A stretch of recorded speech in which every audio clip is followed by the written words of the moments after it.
Welcome to Relax Radio Beyond Frequencies. It is a beautiful Sunday here in the United Kingdom. And of course, it is freezing as well. It is 13 degrees of Celsius out there. And hey, if you're heading out, make sure you carry your sweaters and, your umbrellas because you never know. The weather is unpredictable. But hello and welcome. If you just happen to tune in once again, this is Relax Radio Beyond Frequencies. And of course, I am Evan A's. And I also have Sean here with me today for a very, very special program. Now, this is about covering the protests over the current economic crisis in Sri Lanka. We have a very special show. And of course, not forgetting to mention that we have some of our very special presenters down in Sri Lanka just to give us live updates and of course to interview some of the protesters in order to let the world know, because Relax Radio is all about giving the people a voice. All right, it is about giving everyone a platform to talk to and to voice their opinions, their concerns, their struggles, their trials and turbulences. And of course, Sri Lanka at the moment is facing a very, very difficult time. The topic is trending, it's all over. There are hashtags happening with different sort of slogans and all that, and people are protesting with so many of the things written on different boards. And of course, it's really sad to see what's happening. But before we move on to the show, make sure you head on over to our social medias: Instagram, Facebook, Twitter, TikTok, and also hit that subscribe button on YouTube because we are live at the moment. Now, Sean, could you give us a background story? Could you describe about the current economic crisis situation in Sri Lanka and why it is happening, why the people are on roads protesting? Yes, thank you so much, Evan. This So, is right Nita now, yes, Thompson what from we are looking Relaks at is probably Radio. one of the I'm in Sri worst Lanka. Basically, I'm downturns at home in basically. Sri Lankan The history since country and lot Independence of Day more than 70 years ago. And while it is not fair to, I would say it's not fair to blame just the Sri Lankan government, because don't forget, the world is currently in an economic spiral. A lot of countries are facing the pressure of the. I think at the moment we have one of the protesters giving us live updates from Sri Lanka.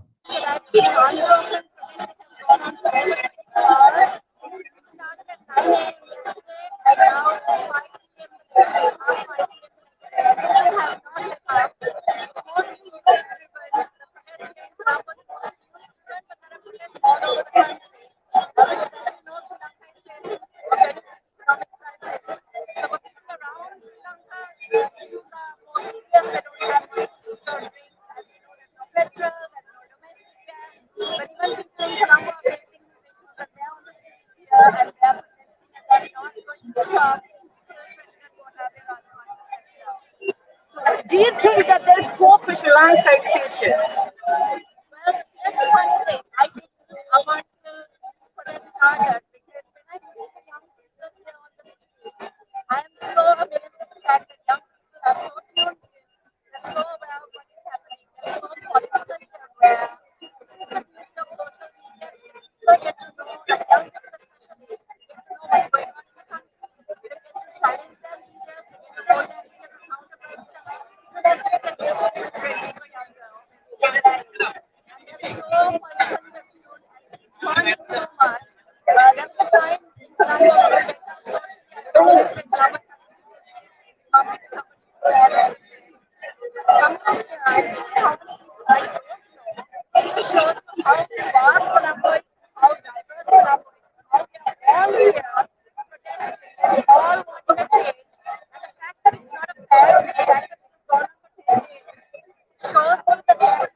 So do you think that this protest is going to make a change in Sri Lanka?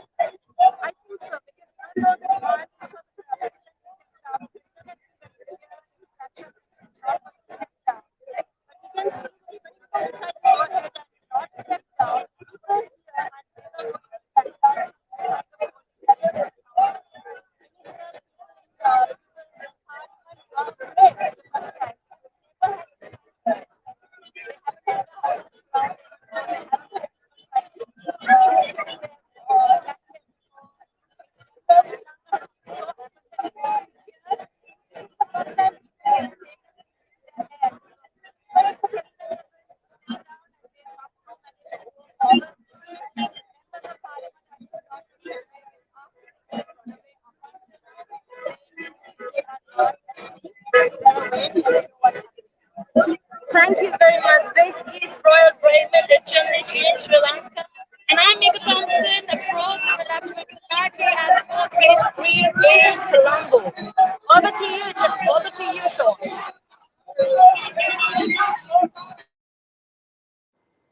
Yes, thank you, Mika, for bringing us updates live from Sri Lanka. Yes, Sean, you can go on with the background story.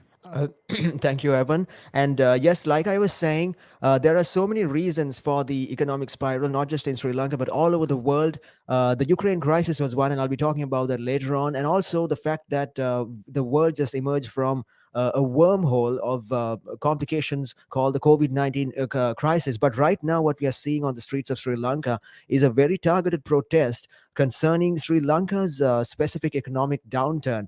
And that was due to the fact due to certain decisions that were made by the government, including scrapping austerity measures when the recent government came into power, cutting taxes to just 8% of GDP, printing vast amounts of money, which pushed up the inflation, refusing to restructure the country's mounting foreign debt and using up all foreign reserves. And all these decisions have made the present president the target of these protests in a very specific way. In fact, the rallying cry of the protests that you can see on the streets of Sri Lanka, a lot of these protesters are holding up slogans saying, Gota, go home, which is a reference to his dual US citizenship. And none of these and on the other side, I would urge you to consider the fact that it is not just the economic downturn in this country is not just down to one or two factors. It was a chain of events that really led to the economic spiral. The COVID-19 crisis threw the entire world into chaos economically and in a lot of other ways. And then, of course, the sanctions that the world is levying on Russia, that is also another chief factor. And I personally believe that if it were not for the fact that there were sanctions on Russia, just I'll ask coming you the question first. All right. What's your name and why are you here? Okay, my name is Lisa, and I'm living in Sri Lanka for 3 years.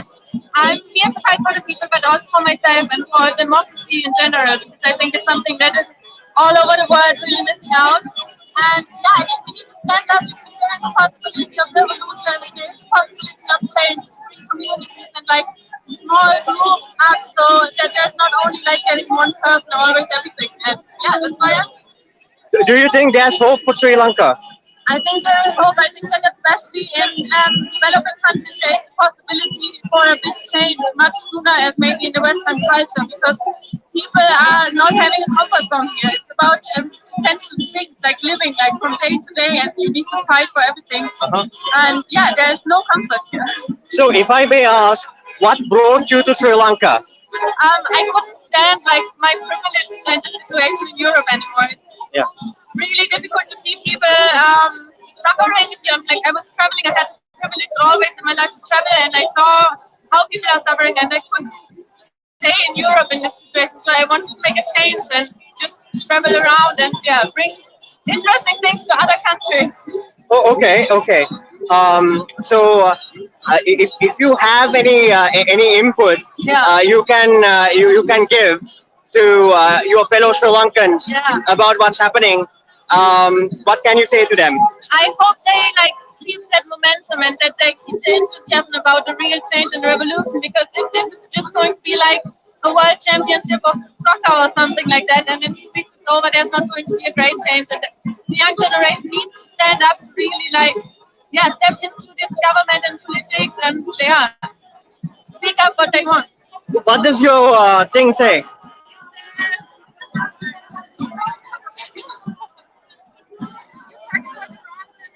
For the last time. Okay, let me get that.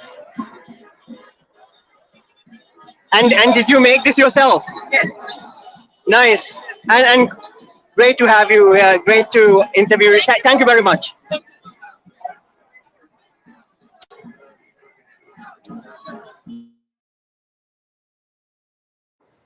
Well, that was Brian bringing us information, live updates from Sri Lanka, one of the protests. And he was interviewing a protester that, was carrying a sign as well. And I believe the sign was very strong. It showed a very, very powerful message. So yes, Sean, go on. Thank you, Evan. And yes, that was indeed some very intense interviews that we had just now with people voicing their opinions on what's going on in the country. So, like I said, yes, the government in Sri Lanka is to blame, but also there are a lot of factors to consider.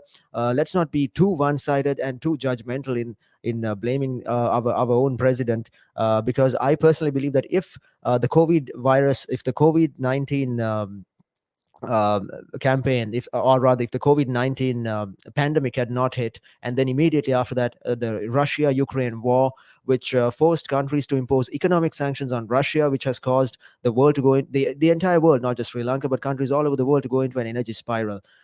If those two factors were not there, then even if our president had made all these decisions pertaining to the country's finances, even if that had been the case, we would still have not we would not be in this situation as a country.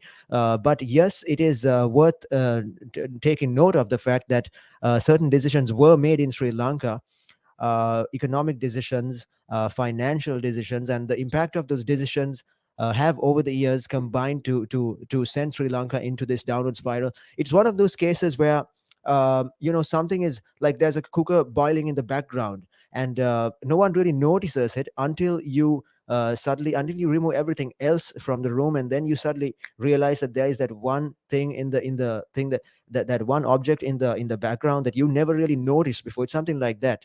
There was so much going on in the world, and there was good and there was bad, but it's only um, when you remove the fact, or rather when you consider the fact that if the government of Sri Lanka, whoever was behind these bad financial decisions, whoever they were, if they had not done that, then even with the COVID-19 crisis and the Russian sanctions, Sri Lanka would be we would not be where we are today as a country. On the other hand, the inverse argument is also true.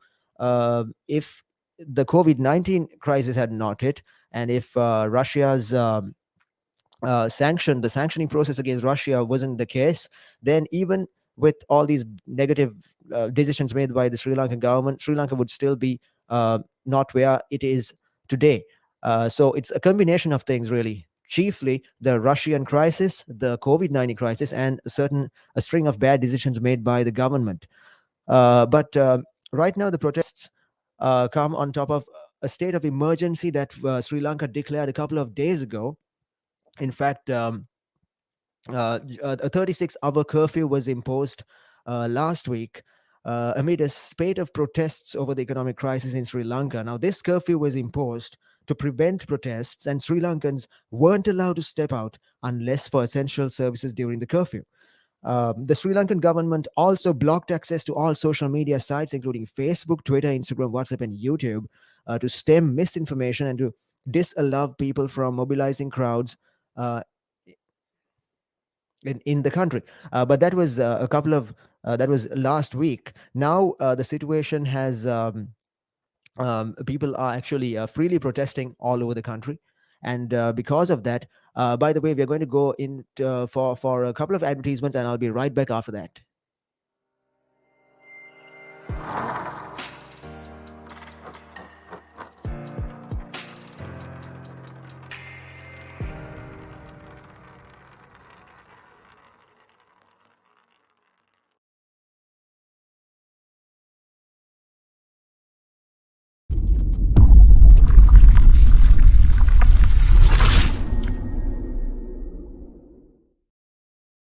Dear Mark Zuckerberg, you crazy, bro? Facebook, Instagram, WhatsApp has been down for 6 whole hours. This is The Naked Show. In recent research, people have understood that people have started walking. In most regions, people started talking to their neighbors. In more exciting news, little babies remembered that they should be saying their first words by now. Dear Mark Zuckerberg, you crazy, bro? Why are you trying to rotate the earth, huh? It was better when it wasn't moving. Or was this a trick? Did Mark Zuckerberg just show a taste of his true power? He must be like, so this is the power of a god. On a positive note though, Mark Zuckerberg, I respect you, man. Because the naked truth is, people need to get a life. This is the Naked Show, where we give you the truth and nothing but the truth, swear to God. My name is Kyle. Have a good day.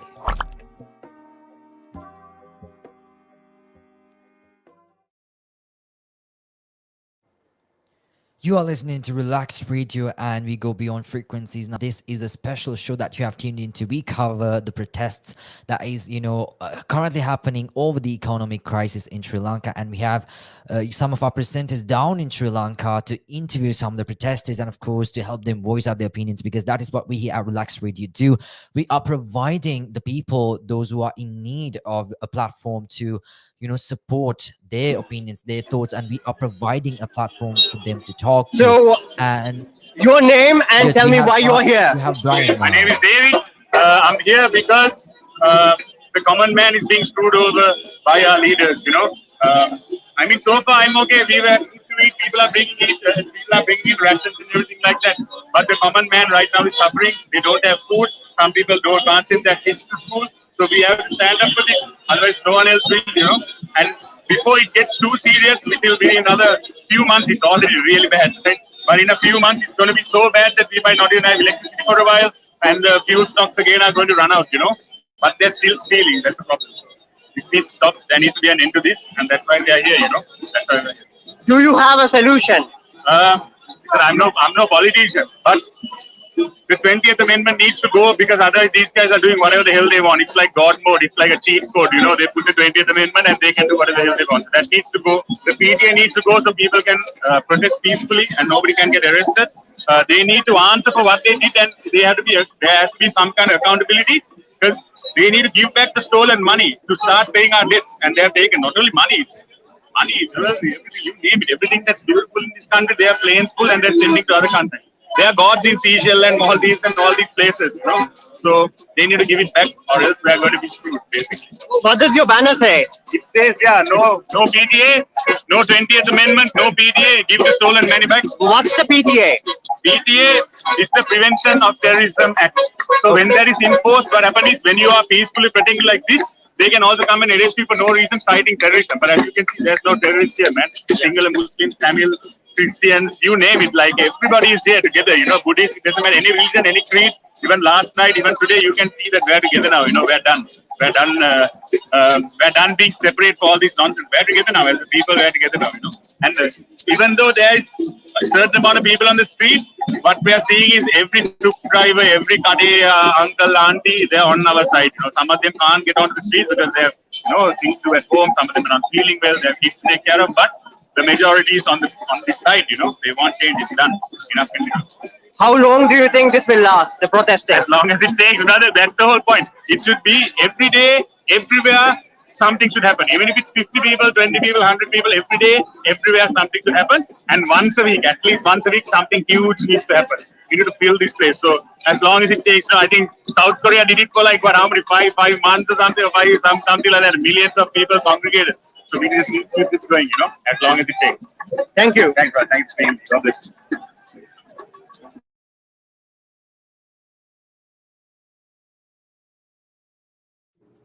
Yes, that was Brian bringing us live updates from one of the many protesters in Sri Lanka that are currently fighting for their freedom, fighting for their lives, fighting for what they believe is, basic human rights. And this topic, with regards to the current economic crisis in Sri Lanka, it is trending all over the world. Like I said, there are so many hashtags with slogans and whatnot. And we here at Relax Radio, we are providing those, vulnerable and, hurt citizens to talk and voice their opinions, to voice their concerns. And it's really sad what's happening. All we can do is hope and pray that the situation resolves itself. And let's hope the government takes the necessary precautions and of course the necessary actions in order to restabilize the destabilized economy. Sean, what do you think? Do you have any more to add with regards to the state of emergency that was imposed, or the curfew itself? Yes, thank you, Evan. Looking at that interview, it's pretty obvious what exactly the gentleman who we just interviewed on through our outside broadcasters, that person pretty much summarizes the entire aim of the campaign. That is every average protester right there on the streets of Sri Lanka, and he so clearly put into words what all these protesters are trying to saying, that it was basically that all of them are basically trying to send a message to the government that if that they cannot take the decisions that need to be made, then maybe it is better for them to elect different people, and that is what this gentleman was saying. So like I said, it is that is a fair argument on one side. On the other hand, you should also consider the fact that it's not. I would like repeat saying this as well. It's not just as I would consider myself a patriotic Sri Lankan, and I hate seeing my own country going down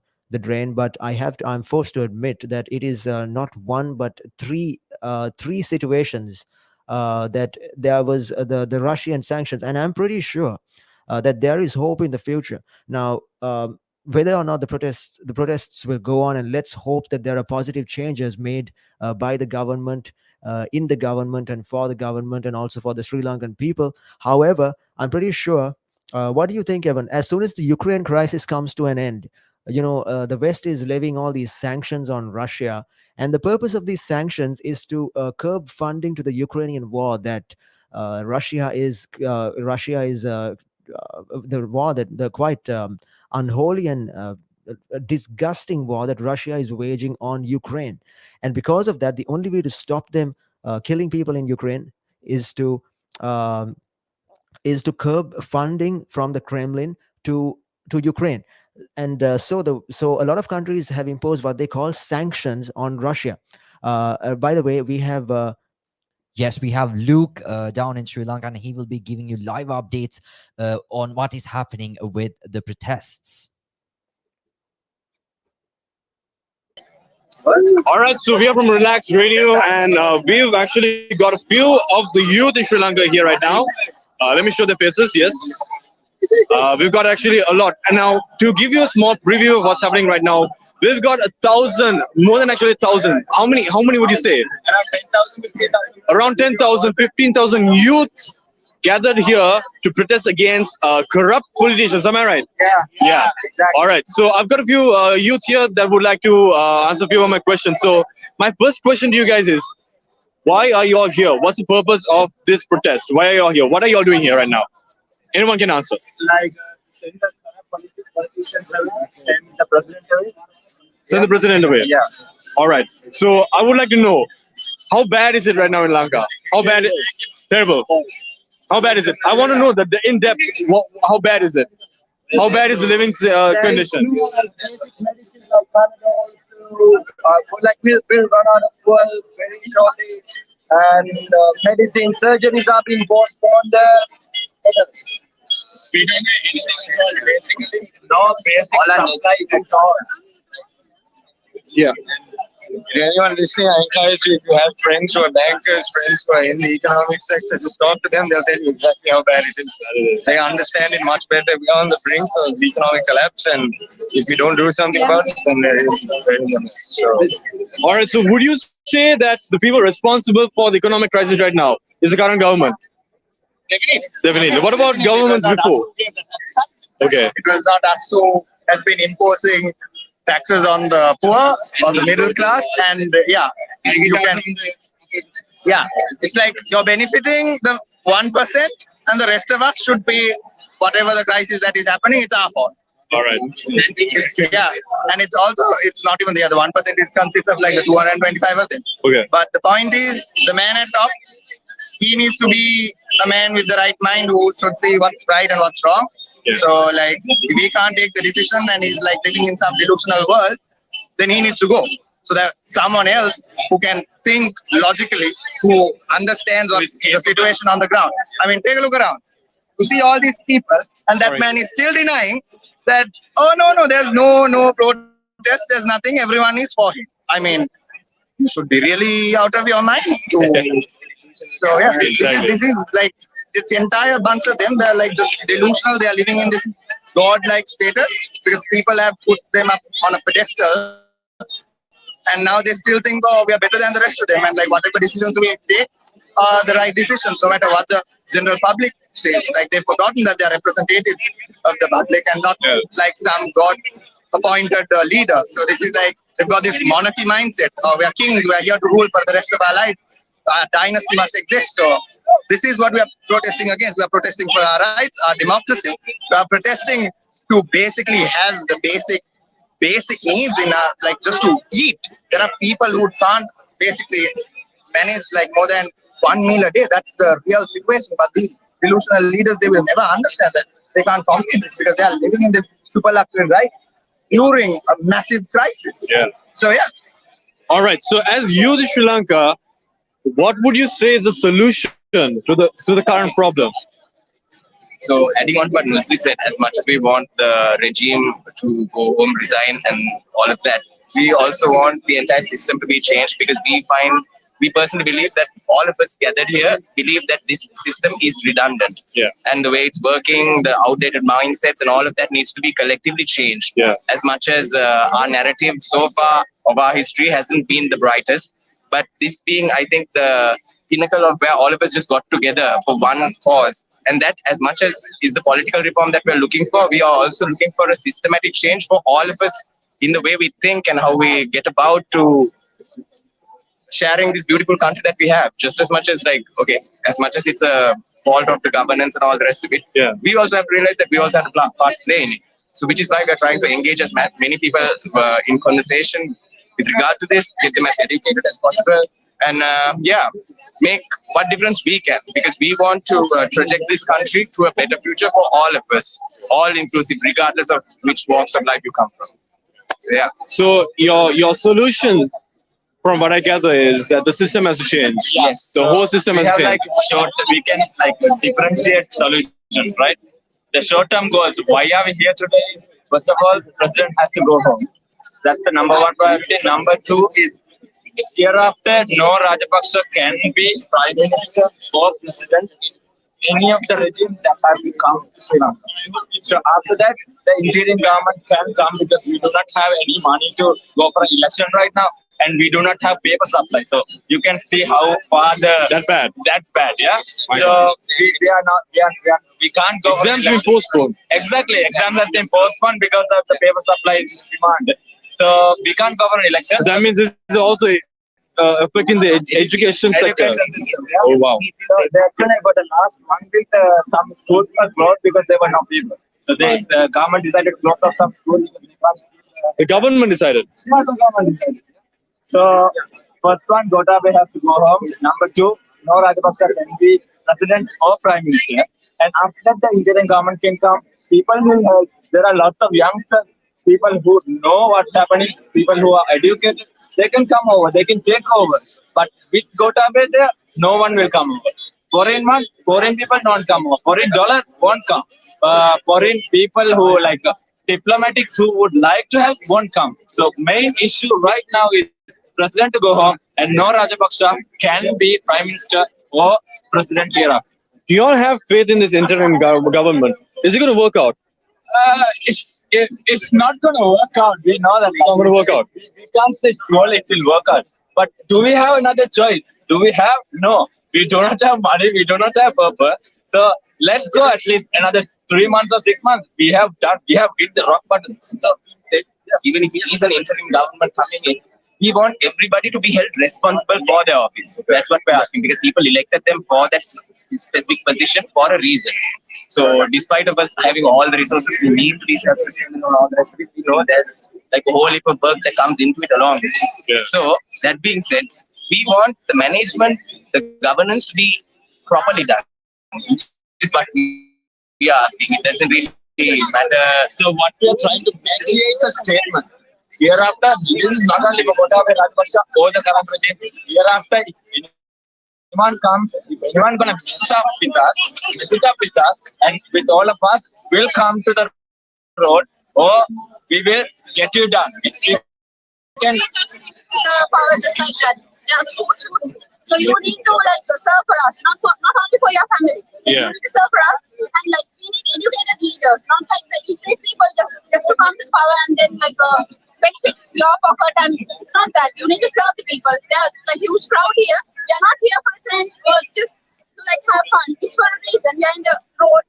So like you need to respond, and we really need water to go home. If you don't, we don't need you in power anymore because you're not doing anything. You're not gonna help. We want you to go home. We don't need you in power anymore. And it is really powerful to see a lot of youth gathered here. And because now this is what I hear around, a lot of Sri Lankan youth do want to stay in Sri Lanka, friends, and that's really powerful. This country has given us so much, right? Exactly. This country has given us education. This country has given us a job, to place to live in. Why we do have to go away? We are citizens of Sri Lanka. Exactly. This is our place. This is your right. Yeah. That's right. Yeah. The president is coming from USA. The finance minister coming from USA. They can go. They can go to jail, or they can. That's up to the court to They decide. need to go where they belong. Yeah. They don't belong in the parliament or Exactly. not in the power. They need to We go back. belong here, not them. This is our country. Beautiful. They Beautiful. don't even believe they don't deserve citizenship in this country because they're doing every single thing right in Sri Lanka. They've stolen all that, so they don't deserve to be a citizen anymore in Sri Lanka. I believe in that as well. You know, you should take pride in being a Sri Lankan, and especially y'all should be proud of yourselves what y'all doing right now. It really takes a lot for you to come down here and to do this. So kudos to you guys. Finally, so after all of that has been said, y'all believe that there's hope for Sri Lanka. There is hope for Sri Lanka. All right. So yeah, man. That's great. That's great. That's great. We can vote, we can send them home as well. Exactly, I believe that as well. So this is what Relax Radio is about. Okay, we've come down here just for this incident scenario itself to see what it is like in Sri Lanka, because you know the world ought to know what's really going on. Because the world can't turn a blind eye at this moment where Sri Lanka really needs the world to look at them. Exactly. Dictated, the narratives have been dictated by the media, which is also controlled by the same powers that Exactly. Right now, the power that we have is that we are all united in a front where we are so connected among ourselves that information is getting about as soon as it can. Good. Which is why we are urging you all to spread this as wide as possible so that it will bring awareness of this matter. Definitely, we will. So thank you so much for coming. All right. So over to you, Evan and Sean. So yeah, my name is Luke, and I'm here from Sri Lanka. So over to you guys. Well, that was Luke bringing us live updates from Sri Lanka, from one of the many protests that are happening currently over the economic crisis. And yes, it's a really sad situation, you know, listening to all the Sri Lankan people voicing out their opinions and voicing out their thoughts with their concerns, and, you know, hoping that the government would actually bring about a long-term solution. All right, we do not, I believe, want a short-term solution to anything, to any aspect of life. If it is, you know, a trending problem, if it is a situation that is, you know, causing consequences to the entire country, you know, not just in terms of fuel, but, you know, there are medicine shortages, and of course there are food shortages as well, and this topic is trending worldwide. And I believe, you know, Relax Radio is the perfect platform for those people, those vulnerable people at the protest, and of course basically any citizen in Sri Lanka to talk about and, you know, voice their opinions and of course their concerns. Now, Sean, what do you think about the Ukrainian crisis? How do you think that affected the current economic crisis in Sri Lanka? Well, to answer that question, Evan, it's really important to first understand what really is going on between Russia and Ukraine, because Russia has declared war on Ukraine, and a lot of these countries in the West are not happy about that. So basically, they came to an agreement that they would start to impose sanctions on Russia. Now, the definition of a sanction is it is probably one of the strongest measures that one country can take against another to prevent that other country from going to war. And that is the case with a lot of countries in the European Union, like Canada, the United States, the United Kingdom, and so forth. They are imposing these things called sanctions on Russia. And economic sanctions are sanctions that basically curtail or squeeze a nation's economy. And that's what they're trying to do to Russia. Okay. Now, with the Russian economy, controls a lot of assets around the world. For example, Russia controls 40% of the oil supply uh, to the entire world. So when you sanction Russia, and a lot of countries have pulled out of trade, out of doing trade with Russia, a lot of countries are no longer buying oil from Russia. That is just one example. So because of that energy crisis, the energy crisis has rocketed all over the world, because with no oil, energy, the price of energy, and consequently the cost of living in countries all over the world is skyrocketing because of the fact that sanctions and economic curbs have been imposed on Russia because of the Ukrainian crisis. And that is not just affecting Russia, but countries all over the world. However, these sanctions are important to be taken. Otherwise, Russia will just go on invading Ukraine. And we've all heard the news reports of what they're doing in Ukraine. They are slaughtering people, doing all kinds of things. Putin has even been he has even been accused of being a war criminal. So it is definitely important to note that because of the Russian crisis, not just Russia, but countries all over the world are facing a lot of pressure in terms of the cost of living. And definitely, Sri Lanka is one of the countries that is experiencing the backlash of those sanctions that were imposed on Russia. And so it's not just one thing. Like I said earlier, you can't just blame. You can't just look at one incident and just blame that for something that is going wrong with this country. I do agree that I 100% agree that definitely certain decisions that were made by the Sri Lankan government when it comes to finance and overspending, perhaps, and a lot of things went into this situation where we are right now. The gentleman that we just interviewed quite rightly said that yes, we are at rock bottom, and I completely agree. I mean, not just Sri Lanka, but I don't think this world has ever seen a crisis like this. If you pretty much every country, and especially Sri Lanka. But it's not just the Sri Lankan government. It is three things to blame. It is the Ukrainian crisis, it is COVID-19, and it is certain decisions that were taken at the top levels of the Sri Lankan government. So it is important to consider all three of those. And uh, the easiest way to prove that is this. Let me ask you, if you're listening in, if you, for example, let's say Sri Lanka, that in the past Sri Lanka did not have all these bad decisions made, but the Russian crisis was going on and the COVID-19 happened. Would we be in this situation? We probably would not.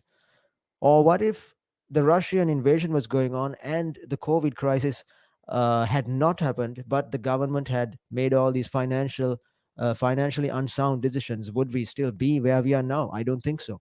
So you cannot say that without one incident, this situation would be as bad as it is now. It is obviously because of three things, and unfortunately, one of those three things was uh, what people are protesting over, that the government has made these decisions that they should have never made at the top levels. Some people are saying that one of the factors is because, and I quote one of the gentlemen who we interviewed just now on Relax Radio. He said that the Sri Lankan, the people in power think that they are kings and they want to rule this country like a monarchy, and that they think that, and another person that we interviewed said that they want a different. මේ We වෙලාවේ have some. රටේ විශාල ආර්ථික අර්බුදයකට පත් වෙලා තියෙනවා. ඒ ආර්ථික අර්බුදය හමුවේ ලංකාවේ මිනිස්සු පාරට බහැලා එකම දෙයයි ඉල්ලන්නේ මේ දූෂිත ආණ්ඩුව ගෙදර යා යුතුයි. ඒ දූෂිත ආණ්ඩුව ගෙදර යන්නේ නැතුව වෙන කිසිම කටයුත්තක් ඉදිරියට කරගෙන යන්න කොහෙත්ම හැකියාවක් නැහැ. ජනතාව කිසියම් ආකාරයකින් මේ ආණ්ඩුව සමග තවදුරටත් මේ ප්‍රජාතන්ත්‍රවාදී ක්‍රියාවලිය තුළ කටයුතු පවත්වාගෙන යන්න පුළුවන් කියලා විශ්වාස කරන්නේ නැහැ. විශේෂයෙන්ම මේ ආණ්ඩුවේ තියෙන මිස්මැනේජ්මන්ට් එකකින් හින්දා විශාල ඩොලර් ප්‍රමාණයක් ලංකාවට අහිමි වෙලා තියෙනවා. විශාල ආර්ථික පරිහානියක් ඇති වෙලා තියෙනවා. ඒකින්ද විශාල විදියට තරුණ අසහනය වැඩි වෙලා තියෙනවා. තරුණයන්ට අනාගතය පිළිබඳ බලාපොරොත්තු අහිමි වෙලා තියෙනවා. තරුණයන්ට විවාහයක් කරගන්න, වාහනයක් ගන්න, ගයක් හදාගන්න, මේ ජීවිතයේ සාමාන්‍ය දේවල් කිසිම දෙයක් කරගන්න හැකියාවක් නොමැති තත්ත්වයකට පත් වෙලා තියෙනවා. මේ හින්දා තමයි මේ ජනතාව, මම ඇතුළු මේ සියලුම ජනතාව මෙතනට රැස් වෙලා තියෙන තමන්ගේ අනාගතය වෙනුවෙන් මේ රටේ අනාගතය වෙනුවෙන්.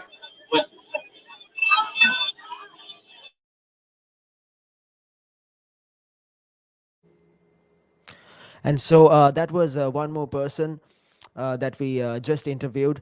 What he basically said was that a lot of decisions were made in the Sri Lankan, because he was speaking in Sinhalese, the mother tongue of Sri Lanka, and I'm going to translate it for foreign listeners who are tuning into Relax Radio right now. What he was saying basically was there were a lot of protests and all of that, and the reason for that is because the in the well the trend of the protesters, or rather their core.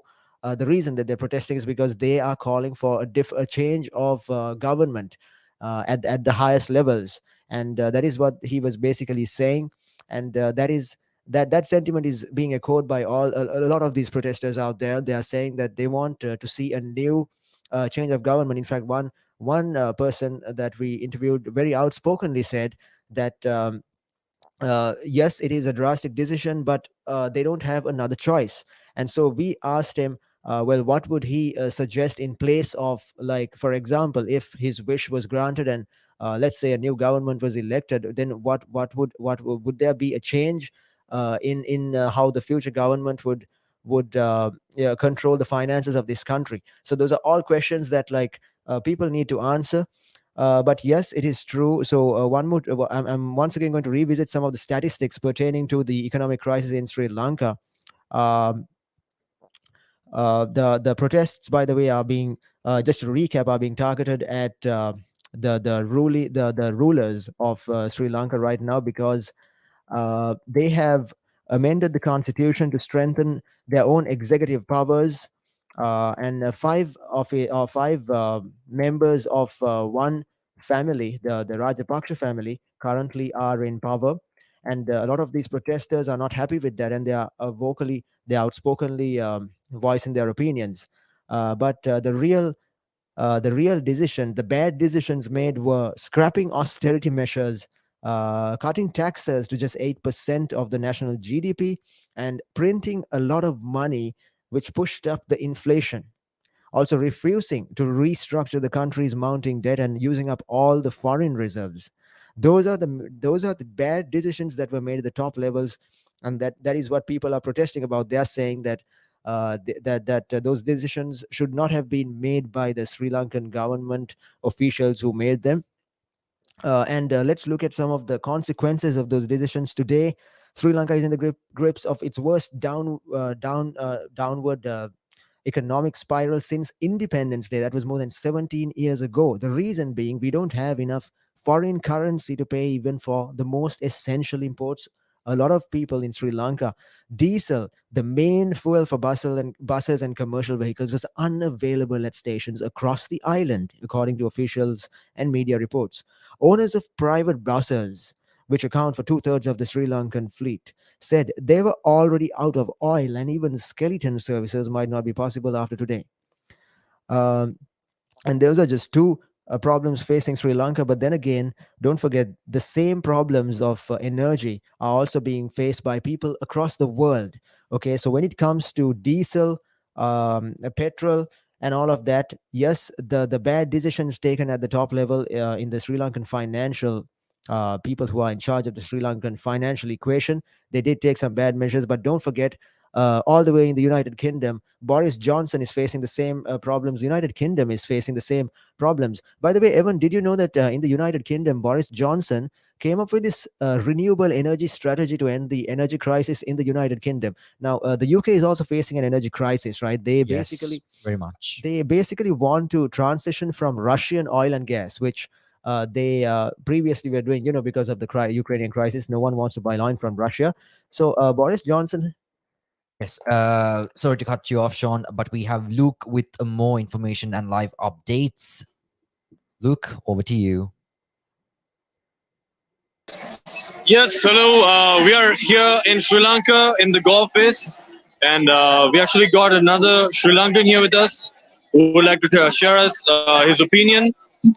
Could you tell me what's happening right now? Why are the people here in the golf face and in this blocking the entrance to whatever the business is?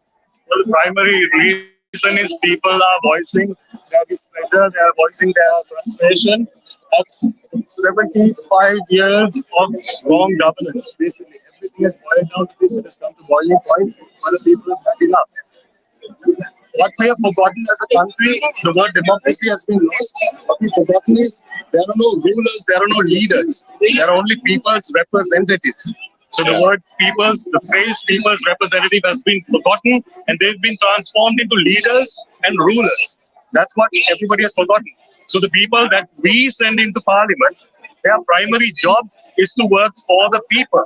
That's not what's happening now. The people in power are just coming into power for 5 years at a time, and all they care about is getting into power.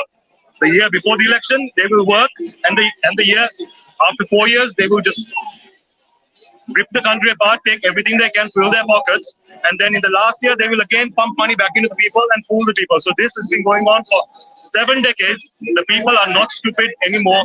This is why the people have come into the streets and are saying, enough is enough.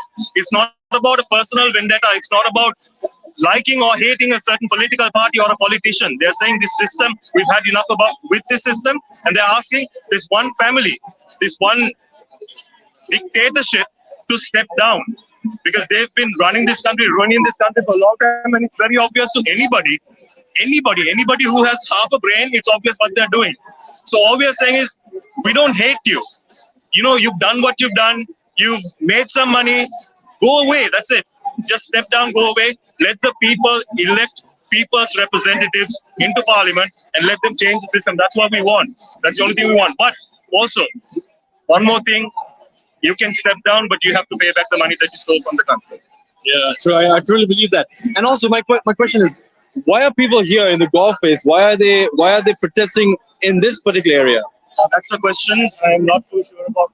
Because it's presidential secretariat, right? Okay.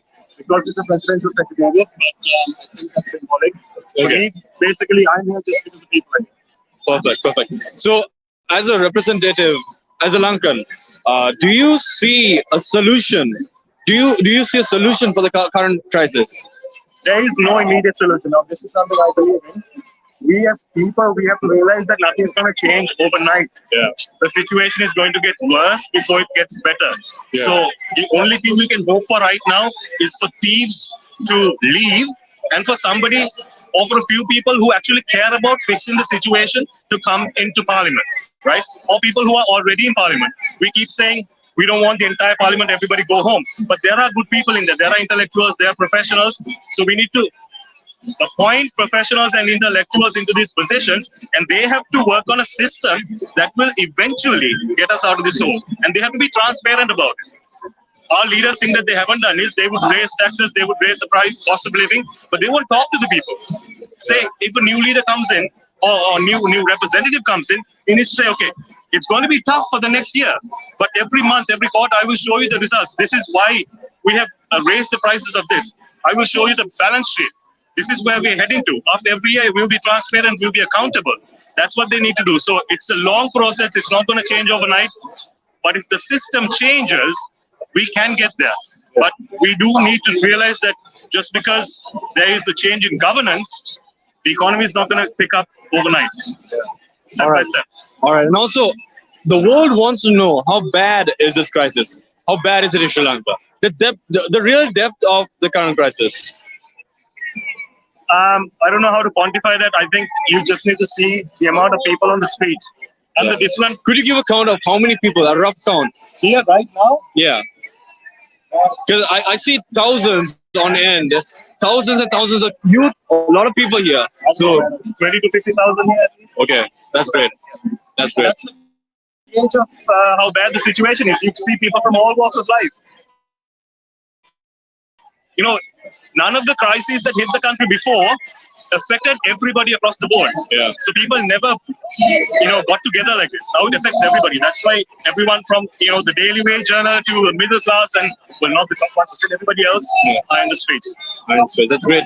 And it's really popular to see a lot of youth here, because I think all this protest is based on the reformation of the country, to reform probably, get on a new system in the country. So do you see hope for Sri Lanka? Do you think there's hope for Sri Lanka? Of course, yeah. Of course there's hope. Otherwise we won't be here. Yeah. Like you said, There are a lot of youth, and the difference is they're not tainted, they're not jaded from 7 decades of turmoil that we've been through. Yeah.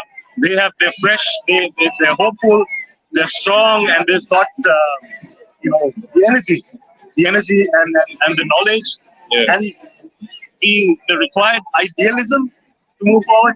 I think that's what we have lost. I don't know. Previous generations, we've gotten used to being okay with it. We're like, okay, we don't want to vote for these guys, but they're better than these guys. So we've been okay with it. Yeah. But the younger generation are saying we're not okay with it. Yeah, perfect. Perfect. Thank you so much. Really appreciate it. I think, there should be change. Change should come. And, a lot of people are gathered here, like I said before.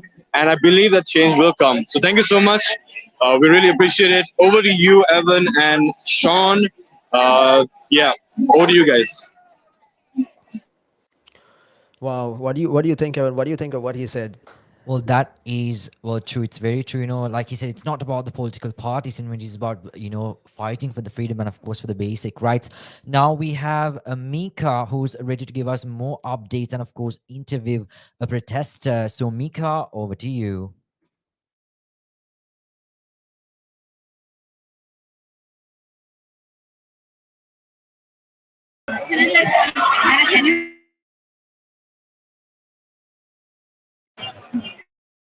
This is Mika Thompson live at Goldface Green in Colombo, Sri Lanka. We can see thousands and thousands of people protesting, and I've got this goal. So what do you think? What is the whole purpose behind this protest? So this is people for the people, and as you can see, a lot of people gathered here, which happened over the past few days. And what we ask is to give the system to the educated and the young generation, because there is a lot of corruption and a lot of unnecessary things happening in the government at the moment, which is not exposed to the public, and the corruption is above the head. So we are asking to give the whole system, the new generation, to educate in Sri Lanka. So do you think that protesting like this will make the change in the Sri Lankan government? Yes, our voices are not being heard, so we think that coming to the road and everyone being one in the road and people to the people, we think we can make a change. One last question. Do you think there's hope? There's hope for a corruption-free Sri Lanka? Yes, definitely. Sri Lanka is an amazing paradise, and I think there is definitely hope if we give the country and the government for a specific and a very educated young generation. Thank you very much. Thank you, Sean. This is the current situation in Colombo, Goldface Green right now. Over to you, Sean and Evan. Well, thank you, Mika, for bringing us live updates. Now we have Brian, who will be bringing us more live updates from a protest down in Sri Lanka. Brian, over to you.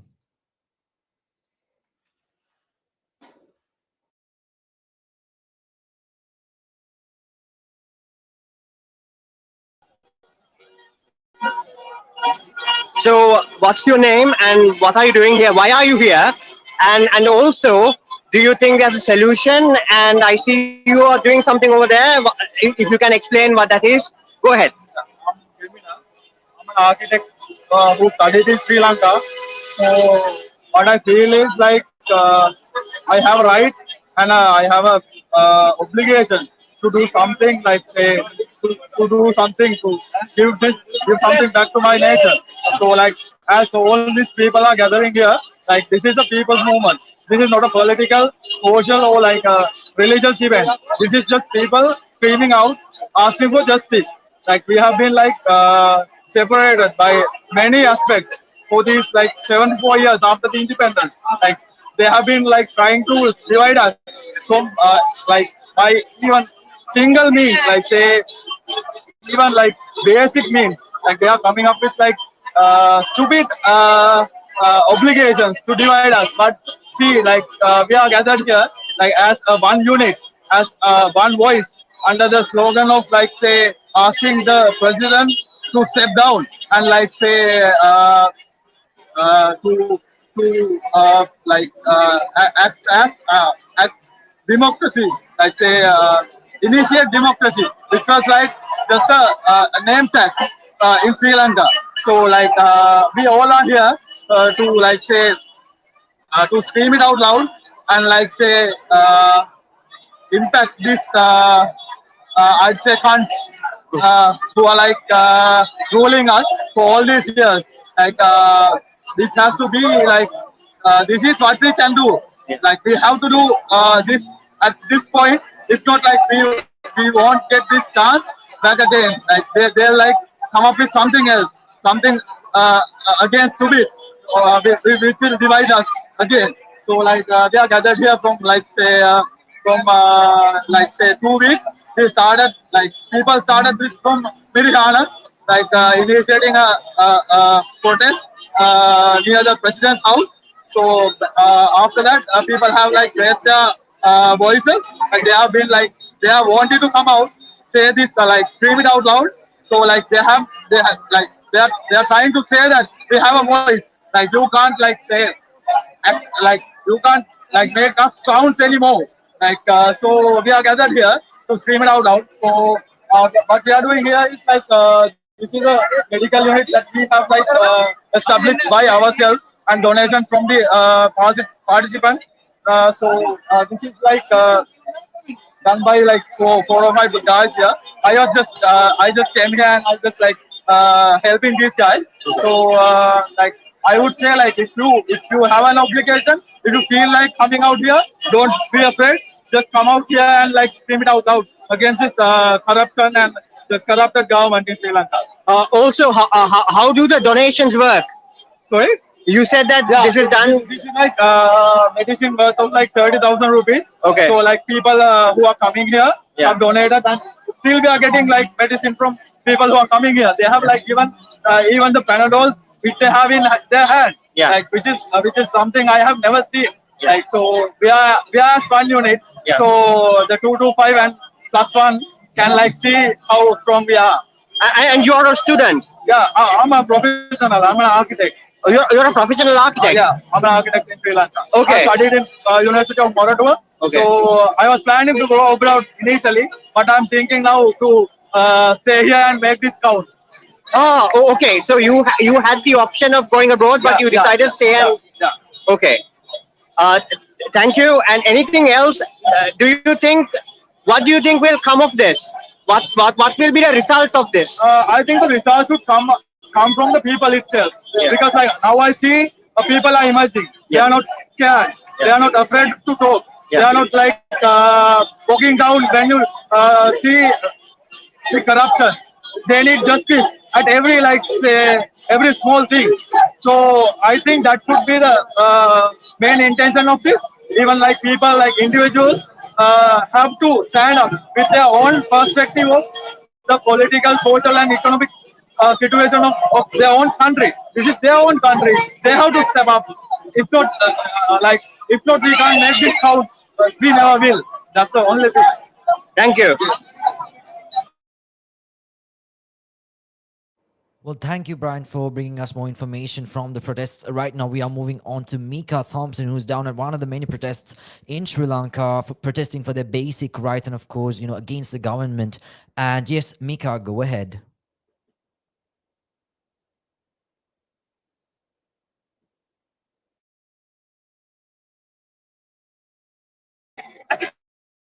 So I'm once again in Sri Lanka, Colombo. यहाँ सिर्फ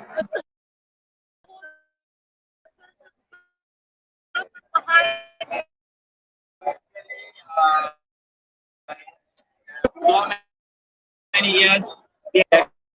People for 1948 and all the political parties in Sri Lankan people 2019 afraid of that, and we as a Muslim live together with other, but today very happy because they are expecting this kind of looking forward to live together as a country with other communities because of the politician always divided the India is divided, but we are looking in living together in future as So you think that this protest and the religions together, both the communities and the religions. actually the all we have thanks in Sri Lanka. All and other elder men and everybody's are here because that we want is and is in this country. That's why we are getting from so, yesterday we from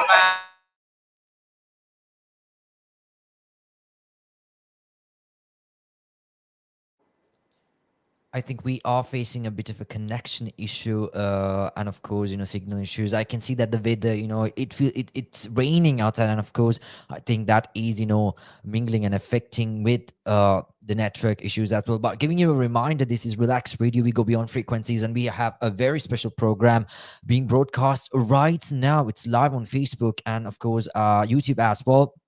We have some of our presenters down there in Sri Lanka, and they are giving us live updates, interviewing protesters, helping them voice out their thoughts and opinions. And that is what Relax Radio do. We are providing a platform for everyone out there, for the world to voice their thoughts and opinions. So stay connected with us on our social medias. That's Instagram, Facebook, Twitter, TikTok, and also, hit that subscribe button on our YouTube page. And don't forget to download the Relax Radio app that is available on your Apple App Store and, of course, your Google Play Store as well. Now, we got to interview so many people, and one of the main things that stood out for me when people said was, the shortages of fuel and, of course, the food and the medicines. Now, Sean, these are basic necessities, right? And to think that, people are having shortages with, basic necessities, it's only fair that, people are out on the roads daily protesting, voicing out their concerns, because how can people go on? And if the government is not, paying proper attention, and if they're being selfish towards the citizens, and they are only caring about themselves at this point, because I believe so many cabinet ministers have resigned at this point, and I believe this is the power of the people, this is the power of protesting. So what are your thoughts on that, Sean? Well, I think it is. I think it is quite sad and quite unfair that so many people are suffering, and in different ways. Like diesel is unavailable at stations across the island, according to a lot of officials and in the media reports. In the last few days, in the last few months, we saw a massive hike in gas prices, and also in the prices of like normal commodities like tea, all kinds of household commodities that we would normally not think twice before buying. The prices have skyrocketed for everyone, and like you said, it's really the power of the people that really puts people in that votes people into power, and it's also the people that can outvote them again. And like you said, what we saw just now was how like the entire Sri Lankan cabinet, the government cabinet, I think for the first time in history, all resigned at the same time because of the power of the Sri Lankan people to protest and voice their opinions. And yes, it is true that a lot of these people are suffering right now, and they have the right to raise their voice.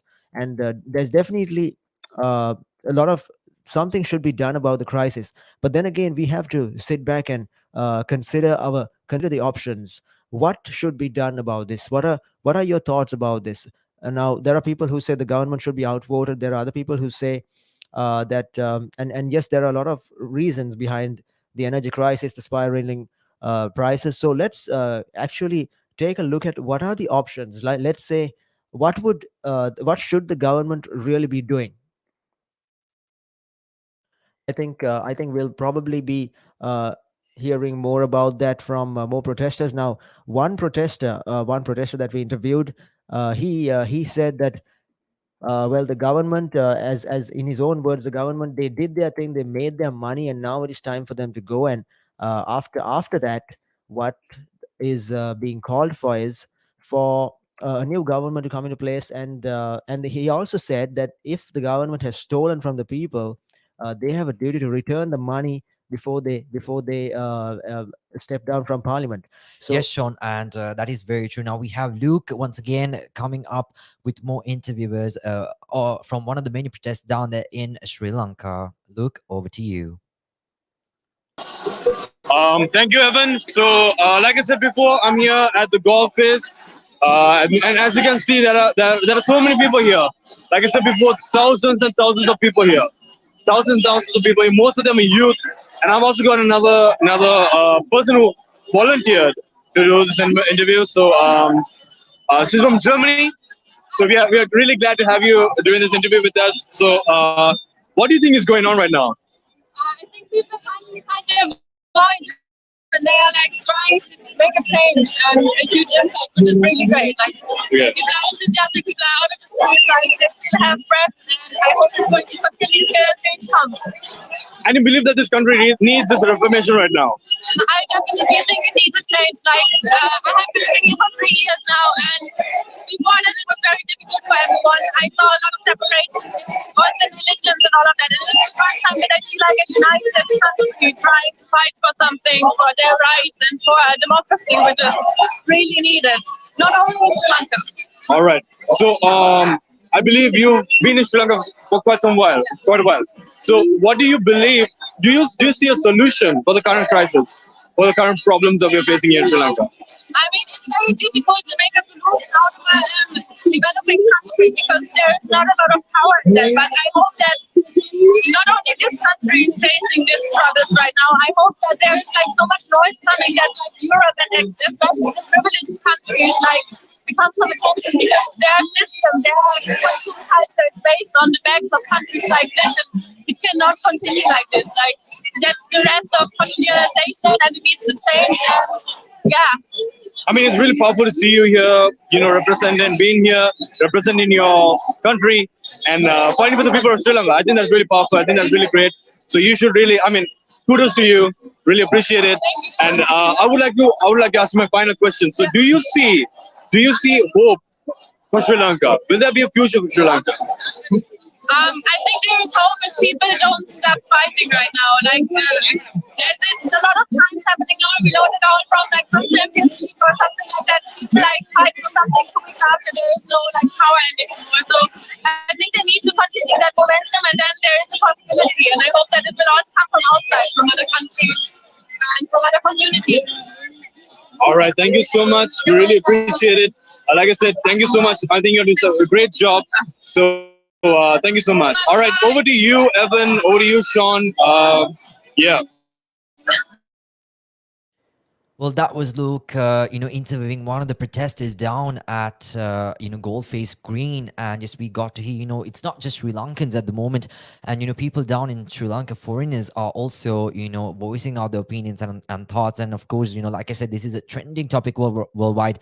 It is the talk of the town. And, it's actually shown, like what I thought, when I saw all of the pictures of the protests and all that, it really made me sad. It actually really made me sad, and of course very much concerned, because I read that currently the Sri Lankan rupee is the worst performing currency, and it's really, it's not going to affect the economy in a better way anytime soon. So that is why the people are protesting, voicing out their opinions, for the government to come up with a long-term plan and not just sort of try to it's cycle the same ministers over and over again, and sort of allow the youth to participate in politics, and of course voice out their opinions. And of course, because the youth, the new generations, they think differently, they have an idea about how the world could go to a better place, and of course the country itself. And so I believe we need, and the government especially of Sri Lanka, I believe it is high time that they allow the youth to come forward and make a change. What do you think of that, Sean? I think it is definitely up to the government to do everything they can to make a change in the lives of these people through reversing what they have done. Wherever bad financial decisions have been made, that should certainly be reversed. And as one protester said, if it can be if people have been stealing from the from people, they have like a duty to return that to the people. And also, it's pretty obvious looking at all these protesters that this present government the president has lost the confidence and legitimacy of the people, of a lot of these protesters. So with all that in mind, I would again ask, so it's easy to point fingers and point blame, but what exactly do you think should be done? Well, I think one major change that we don't even have to, like, that is outside our control, I said, is the Ukrainian crisis. And I'm pretty sure that in a glimmer of hope, the Ukrainian crisis is a situation that is outside anyone's control. We can't control it, but as soon as the war in Ukraine ends, as soon as Russia stops invading Ukraine, and the economic sanctions that the West is levying on Russia are lifted, hopefully the energy crisis will stabilize again. And as soon as the energy crisis stabilizes, at least as far as oil prices in Sri Lanka are concerned, they will reach normal levels again. That's because, and so the reason, most of the part of the reason is because of the Russian crisis, and also the COVID-19 lockdown. We couldn't have anticipated that. That obviously left the world reeling from something that it had never experienced before, not just Sri Lanka, but the after effects of COVID.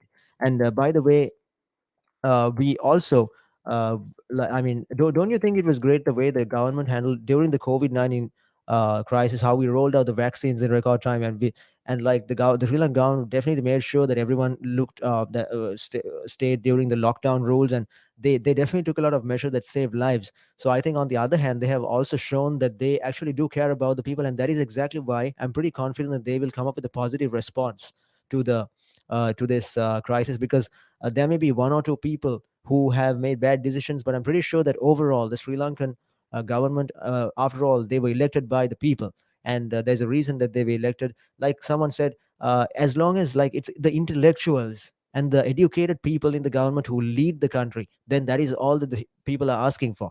And in where that is not the case, obviously there will be bureaucracy errors and a lot of people like that. But where you have skilled management, and people who really care about the country, because something definitely has to be done about what people are saying, and the key word, the what people really require is perhaps intelligent decisions and educated decision making process, as one of these as a lot of these protesters are saying. So what do you think about that? That is absolutely true. And when you spoke about how Sri Lanka actually managed the COVID situation and the COVID crisis, yes, I believe Sri Lanka came up to the number two spot in terms of the best management of COVID. And of course, they imposed the rules and regulations in a proper manner, and they actually got the people to stay indoors. And of course, anyone who violated the curfew or any of the regulations that were imposed were actually were punished. And of course, that led the people to be more careful, and they actually did control it well. And obviously, COVID did have its own impact on the Sri Lankan economy, right? Like, I believe that was basically the starting point.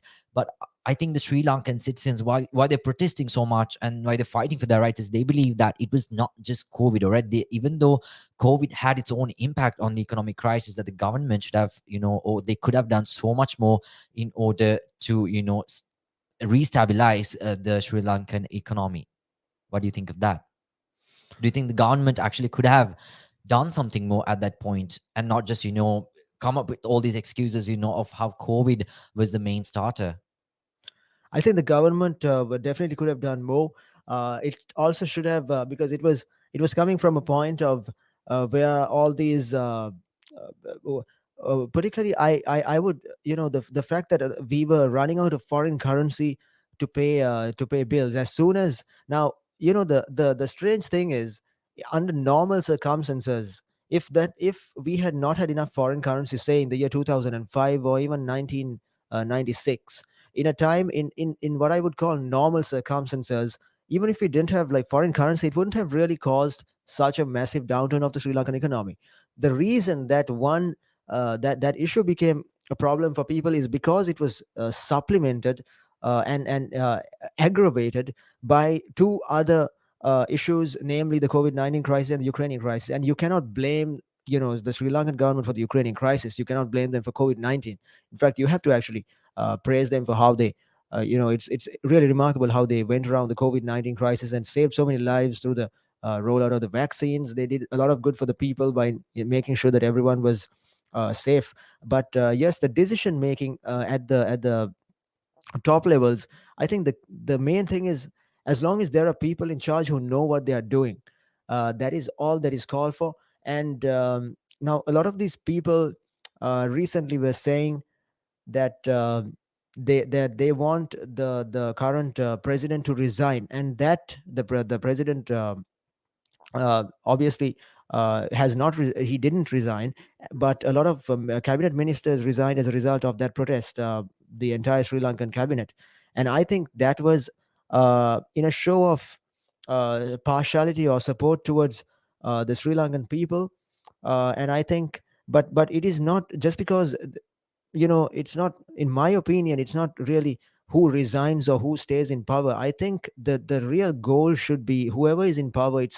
It's not the government but the people. There is, it's not, it doesn't matter who drives the car, it doesn't matter who is like in control. It's not, it's not who is the pilot of the plane, or who is the driver of the car. It is where is the car going, like where is the travel destination, and where is the world headed. And as long as you have someone who understands the plan for Sri Lanka, and someone who cares about the needs for Sri Lanka, I think that is all that is required. And I'm pretty sure that even the present cabinet, like I personally don't I personally I myself don't personally say that anyone should resign. It is not my right to call upon the president to resign, and I don't think it is my right to tell anyone that they should resign or they should stay in power. It is none of my business. Like, I would vote, and if my favorite leader gets elected, it's good. If not, it is not my business, and I would not do that.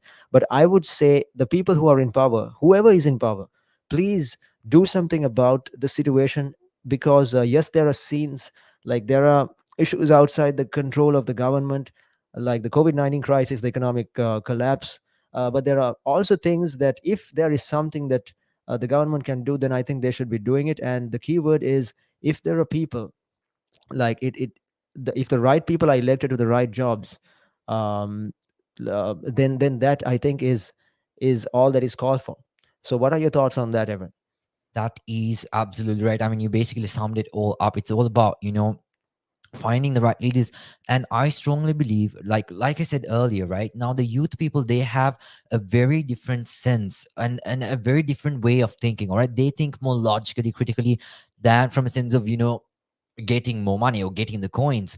And because the youth generations, they are, more about catering to the entire nation, right?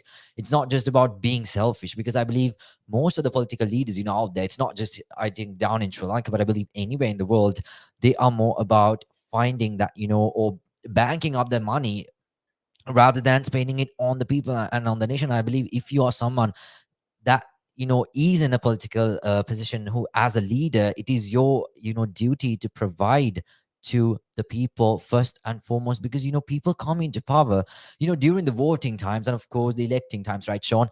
They come up with all these, I'm going to do this for the country, I'm going to do that for the country.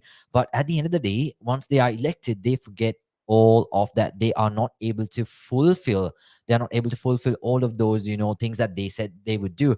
And moving on to Luke, who is ready to once again interview one of the protesters. Luke, over to you. All right, Evan, thank you so much. So I've got a few more people here with us. So what's really going on right now? What's happening here? It's like the community is standing up for the corruption of the government.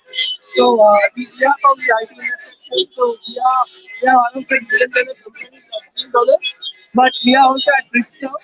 With all this power cut and with all this corruption, we also can't provide this situation. So we are standing against. This is not guided or this is not given by any other party. So this is the people of Sri Lanka. I know a lot of other people are listening to the celebrities and the guys of our country, but this is the real situation. So we all are here willingly because we feel this pain. We know that the corruption will not lead anywhere. So we want this government to resign, and we want someone who can do this to come to the proper positions and take care of us. How bad is it right now in Sri Lanka? What's the depth of the crisis? It's really bad. So currently also we are running from a credit line given by Indians. So as soon as this outdoor season is over, we won't have even this kind of a fuel leverage to do anything. So we are at risk. We are like at the very bottom where I don't know how we will gonna come out of this. We are like a huge situation where like the future is very uncertain. We are not worried about like years ahead. We can't think of tomorrow. What we are gonna do tomorrow because with all these things we can't plan anything. We can't do anything. We are actually hardworking people in Sri Lanka, but we know that nothing we do would matter if the people who are in the power won't do anything about it. Yeah. All right.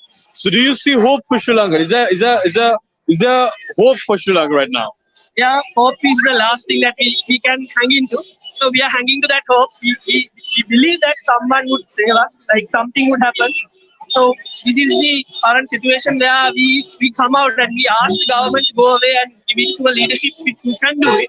So it's up to them. They should take this message. Like here you can see like hundreds of thousands of people are in the road saying the same thing. Yeah. So there is a hope. So we are trying to gain our powers back. So we should give power back to the people. People should decide what to do. All right. Thank you so much. Really appreciate it. Really appreciate it, guys. So even as you can see, Evan and Sean, there are so many people here. And even you can hear a lot of people tooting their horns.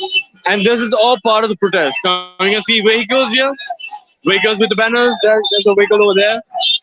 With the banner, and you can see numerous amount of people. Let me just go into the crowd so y'all can have a look of, y'all can have an understanding of what's really going on here. Because it's massive. The crowd here is massive and it's growing every minute. It's growing. The crowd is growing every minute. People of all ages, people of all class are here. Despite COVID, despite whatever, people are down here right now, and people are here to protest, and people are here to actually. They rejected the president of this country.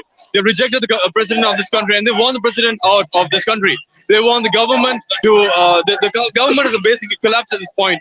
And so what they want, what the people of Sri Lanka want, is the corrupt politicians to step down, resign, and really give space, give room to others to come into power who can really take out of the country. So as you can see, there are so many people around here. And that is the state of the current situation right now. So over to you, Evan. Over to you, Sean. Well, thank you, Luke, so much for bringing us live updates from one of the many protests down in Sri Lanka. And Sean, yeah, there are so many people, and I mean, I cannot even imagine what the situation is like, and the energy of the people. And I think it's incredible, more than sort of being quiet. When political leaders are misusing their power, I believe when people as a nation, when they stand up, all right, for basic human rights, for not having enough food, for not having enough medicine, I believe they are doing something super awesome and super wonderful. And I hope, these protests will, continue to a point where where the government will be able to provide the citizens with long-term solutions. Now we have Brian on the other side with more interviewers with regards to the protest down in Sri Lanka. Brian, over to you.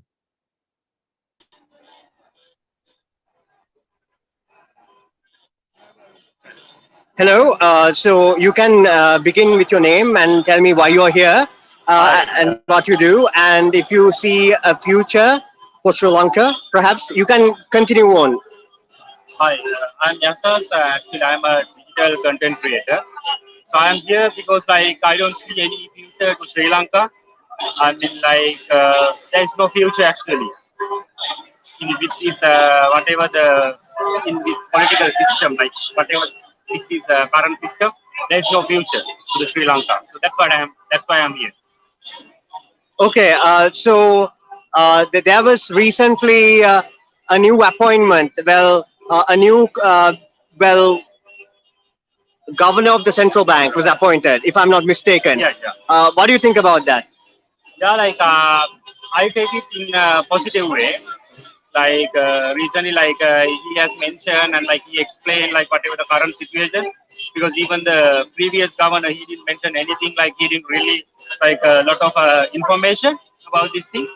But I think it in a positive way, but even though it will not be a good solution, like if good solution is like it will not solve this matter.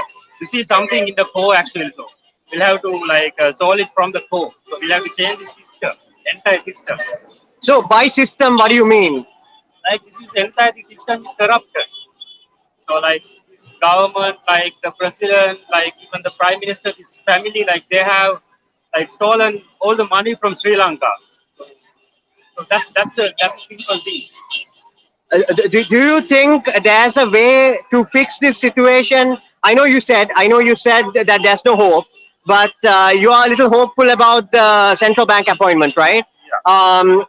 So do you think there's a way that a solution can be achieved without the current regime leaving office?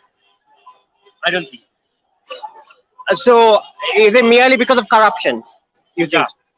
Corruption and like this is something else. Like this is kind of a, like a drug cartel, so like it's something totally different thing. So you say that you don't have hope, right? But why are you here then? No, like it's not like I don't have, because I don't have hope with this current system, with this political, like whatever, with this president and with this prime minister. So that's the thing. So like I have like a small, at least like small hope, like if we can change it, like if we can change the system, there will be a hope actually. Mhm. I saw that you were with your family. So you came with your Yeah, family. like I Where came are with they? my wife and like Oh, right here. son.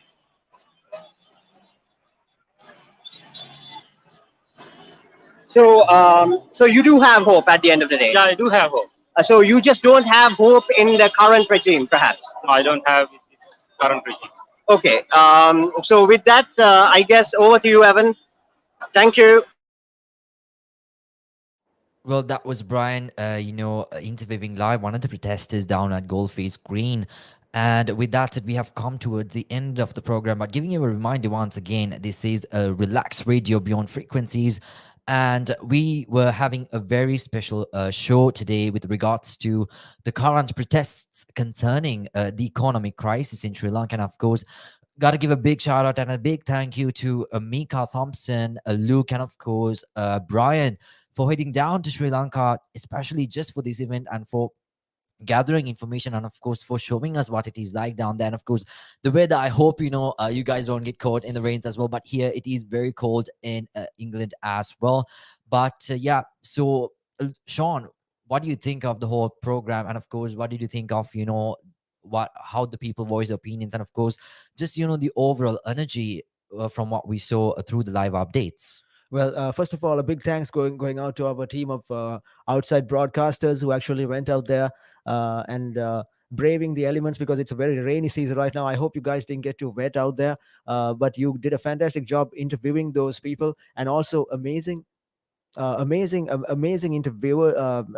interviews right there, because those people so beautifully summed up what this entire protest, the crisis in Sri Lanka, is all about. And they have diverse views, but they all agree on one thing: there is a problem, and that problem definitely needs to be solved. Now, I personally don't agree with people who are saying they're calling for the government to resign. But I do agree that there is a problem in the government, and it is up to the government's duty to identify the problem and deal with it for the Sri Lankan people, because it's the Sri Lankan people who really make Sri Lanka, and we cannot do it alone. We need the government's help. It's together we are one, because divided we fall, united we stand. Well, that is absolutely true. But before we end, we have Luke one more time with an interview from one of the many protests down in Sri Lanka. Luke, over to you.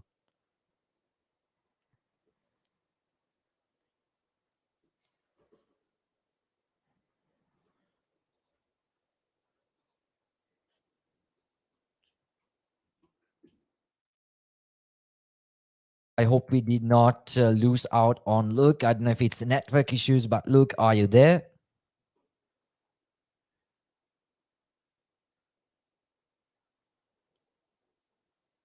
I think we are having a bit of a connection issue, maybe. Luke, are you there? But giving you a reminder once again, in case just Luke, jumps in the middle, this is Relax Radio Beyond Frequencies, and we are having many of our presenters down in Sri Lanka, giving us live updates from one of the many protests down at Goldface Green with regards to the current economic crisis. And we were talking, we saw how frustrated the people actually were, and we saw how, sad the faces of the people look, because they are truly concerned. It's not just a fight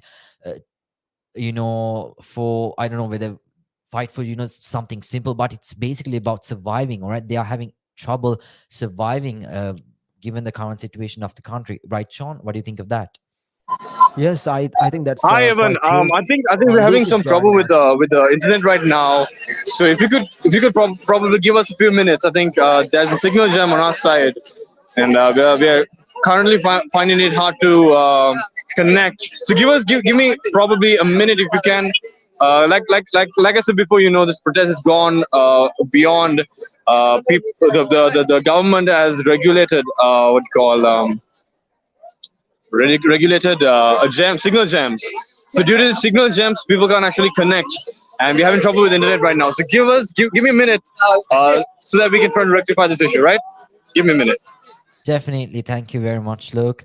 I mean, kudos to you guys out there, Mika, Brian, and of course, Luke, for doing this. It's fantastic. You are giving the people a platform to talk on, and that is what we here at Relax Radio do. We are giving the world a platform to voice their opinions over, different issues, such as the economic crisis that is currently, happening in Sri Lanka. Yes, Sean, go on with what you were saying.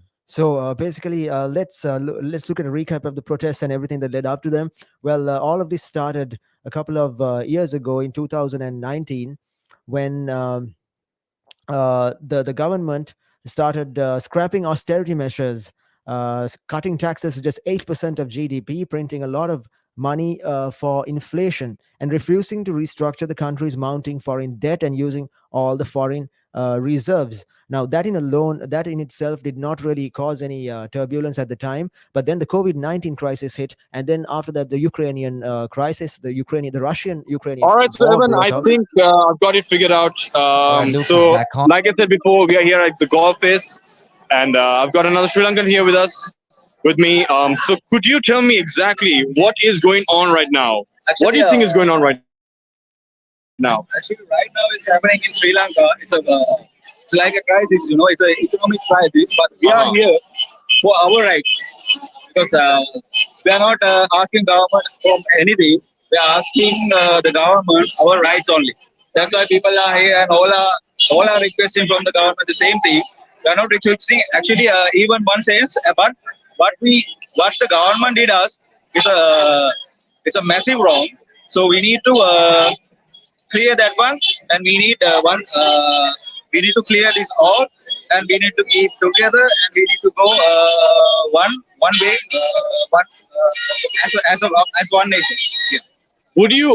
I just want to know, because obviously these leaders, these governors, they came into power using the vote of the people of Sri Lanka. So, to some extent, do you think the people of Sri Lanka also to be blamed, also responsible for the current crisis? Actually, governor requesting from us like that, but in Sri Lankan people, I think no, we don't. We actually, as a people, we came together to solve this problem, not like to make problems to the government. Okay. So, do you have a solution for the current problem, current Actually, crisis? right now, government government doesn't have solution. What would you suggest would be a solution? Actually, as a youth, I need to say the solution is we cannot change the government right now. We need to keep that people the same positions, and we need to get the right work from them.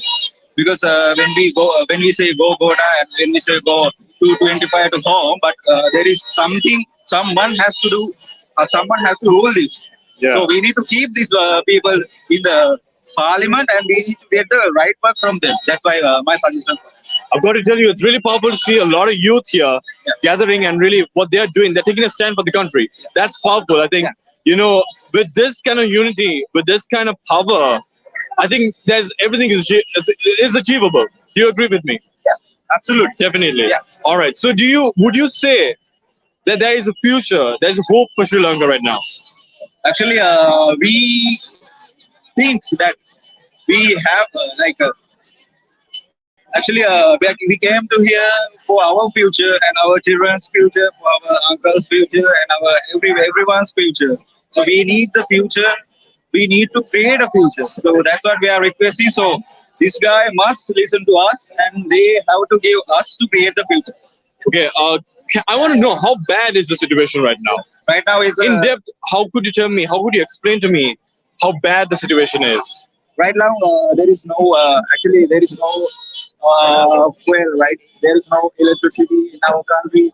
There is no fuel in our country. So whatever whatever in the needs for this Sri Lankan people right now, we are lack of that. So we need in a real situation now. So we need that one to fulfill our other needs as well. So that's why we are here, and we are not going back home without that. Really. All right. So as a suggested solution, you would agree that the current government has to step down. I'm sorry. As a suggested solution, yeah, you would agree that the current government has to step down. Is that right? Yes. Yeah. Yes. Yeah. Yes. So this is the shot of all Sri Lankans right now. Yes.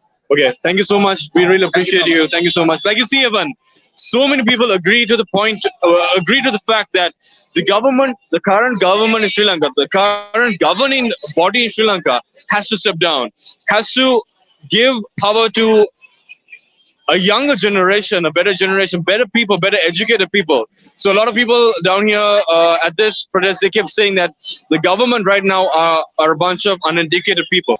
Bunch of uneducated people who don't know how to govern the country right now. And so as a solution, as a suggested solution, the current government has to step down and give room for growth for this country. Like a lot of people agreed that there's hope for the future for this country. And obviously, as you can see, there's so many people here believing in that hope, believing in that in the future. And so, yeah, basically, that's what the people want. The people want change. The people want the government to step down. The people want corruption to be taken off completely of this country. So that's it from me, Evan. If there's anything else, I'll give you a quick update. But that's it from my end, Evan. You can take over. Well, thank you so much, Luke, for bringing in more live updates from Goldface Green. That's one of the many protests happening in Sri Lanka now.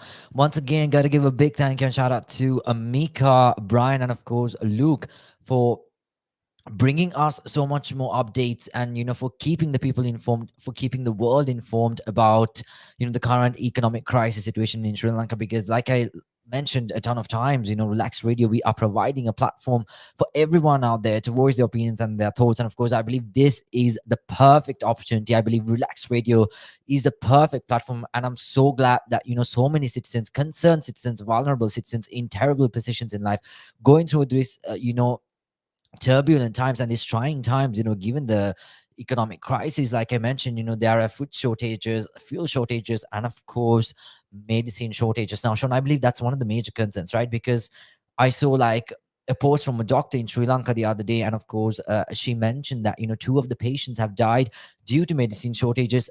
Otherwise, that if the medicine was available, that those 2 patients actually could have been saved. So what do you think of that? Yes, that is one of those many unfortunate events that take place, and not just that. There are a lot of those really sad events. But on the good side, the government have in fact been the government have. Okay, I think we've got another interview, another guest, and will be Luke is back with another guest. Yes, Luke, go on. Over to you, Luke. Have to mention that there is a bit of a network issue happening. I believe some of the signals have been jammed as well. That was also imposed by the government of Sri Lanka. And also I think the weather is a bit tough out there, and it seems to be raining, and I hope everyone's keeping safe. But yes, Luke, over to you if you are there.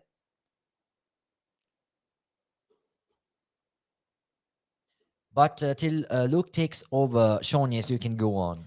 All right. So until Luke, until the connection works out, let's talk about some of the measures that the government has in fact taken. Now it turns out that trade with foreign countries is probably the one thing that's going to save us in the short term right now.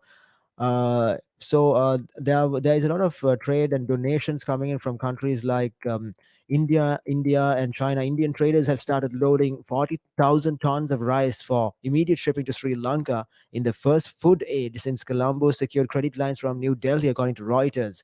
Also, another consignment of 40,000 metric tons of diesel from India reached Sri Lanka on Saturday, the fourth such assistance from India, and that has basically mitigated the spike in power cuts in the island nation to some extent. Basically, that I think is a solution where when one country is down, I think it is also uh, it would be fair to say that we would obviously welcome donations and supplies from our our brothers and sisters in other countries like in India, in China, in the United Kingdom, and all over the world. I mean, not specifically referring to like individual donations, but at the national level, like what India is doing. They are shipping us 40,000 tons of rice right now, and another 40,000 tons of diesel from India, and that is so benevolent of them. And don't you think that right now, and I'm sure that the government and a lot of people will come to they will probably install a lot of long term. In the long term, the situation will work itself out. But right now, I think as while we are in this state where there's nothing that basically we can do, I think the only thing that we can seek is a foreign aid in various ways. What do you think of that, Evan? Well, yes, that is absolutely true. And one of the things that I need to mention is also, Sri Lanka heavily, they are very heavy on tourism, right? So tourism is one of the many ways that they get the foreign reserves and the foreign currency down to their country. And of course, that's happening from the hospitality industry, and which was also affected now, especially, Hikkaduwa area, where so many of the tourists are there for vacations or whatnot, and at the moment you can actually see those areas are pretty much deserted, and of course tourists are leaving the country because the hotels and of course the inns, the guest houses, they are not able to provide the tourists with the luxuries, because there are shortages at the end of the day when tourists are unable to travel to, because when you come down to, or when you head down to a country like Sri Lanka, I believe it's called Paradise Island, right? I mean, there are so many things to see, there are so many beautiful sceneries, and of course so many adventures to go on, so many things to experience, but none of those things will be possible without fuel. I mean, it's not like people can walk, right, from one place to another very easily. I mean, it's so far, and of course it's a beautiful island nation, and now tourists are living, and that is also causing a shortage rather of foreign exchange, and of course the foreign reserves. And I'm so glad to hear that so many of the youth are coming forward and voicing their opinions, and of course letting their concerns known to the world, because this is currently a trending topic. There are hashtags trending with slogans, and if you can just head on over to Google and search up the current economic crisis in Sri Lanka, you would come across all of those things, and you'll be educated on it. And especially even if you are not in Sri Lanka, if you're in any part of the world that is not Sri Lanka, this is something for you to be concerned, because you never know when your country is going to face something like this. So be educated and be informed. I believe that is necessary. So Sean, anything to add until Luke takes over? What you said is absolutely right, Evan. And also don't forget that, like I said, it's not just one thing that really caused the crisis. It's the it's a COVID-19 lockdown, it's the Russian crisis, and now it's the economic instability. So what I think, don't you think that as the Russian crisis comes to an end, and the peak of the Russian crisis has passed, okay, as the Russian crisis comes to an end, um, what will the as Russia stops declaring war on Ukraine, the sanctions that the West are levying on Russia will cease, and there will hopefully be trade of oil and other fossil fuels between Russia and other countries in the world. And don't you think that will bring back the energy prices and the cost of living globally back to a sort of back to a whole new normal level? Absolutely, because especially in the UK as well now, more taxes are being imposed, or like the taxes, the numbers are increasing, and of course the cost of living is also high. And like you said, the main reason is the Russian Ukraine war. And I don't really understand Putin's mindset and of course the need for this war. But like I said, I'm a very sort of calm person. I don't like chaos personally and all the violent stuff. So I believe it's this fight for power and it's this need for control, and that is obviously affecting a ton for the Sri Lankan economy. And it's not just like you said, it's not just Sri Lanka. It's a global crisis at this moment, this energy crisis. But here in the UK, the government and the nationals, they are taking precautions such as providing insulation methods for the homes of the people in order to reduce the energy bill. So what do you think of that? That I believe is one of the greatest initiatives. And it's like two birds from one stone. You have on one end, your energy bills will be reduced, and of course people will be able to live comfortably in their homes. So these are one of the many initiatives that here the UK nationals are implementing for the betterment of the country. At least I believe Sri Lanka could actually look towards the other countries, and of course look at how they are using different sorts of methods, and of course implementations in order to not just think about the economy, but of course the people as well. Because at the end of the day, if there is an economic crisis, that's obviously gonna affect the everyday citizen, right? That is so true. And it's because and the only solution to that is to find like a immediate solution. And like I said, definitely the government is also trying to save up on their budget, because the Sri Lankan budget is at an all-time high. So, or rather, the cost of living is at an all-time high. So they have implemented power cuts lasting over 13 hours on Thursday, the longest cuts in 1996, when a strike by the state power entity employees called a 72-hour blackout.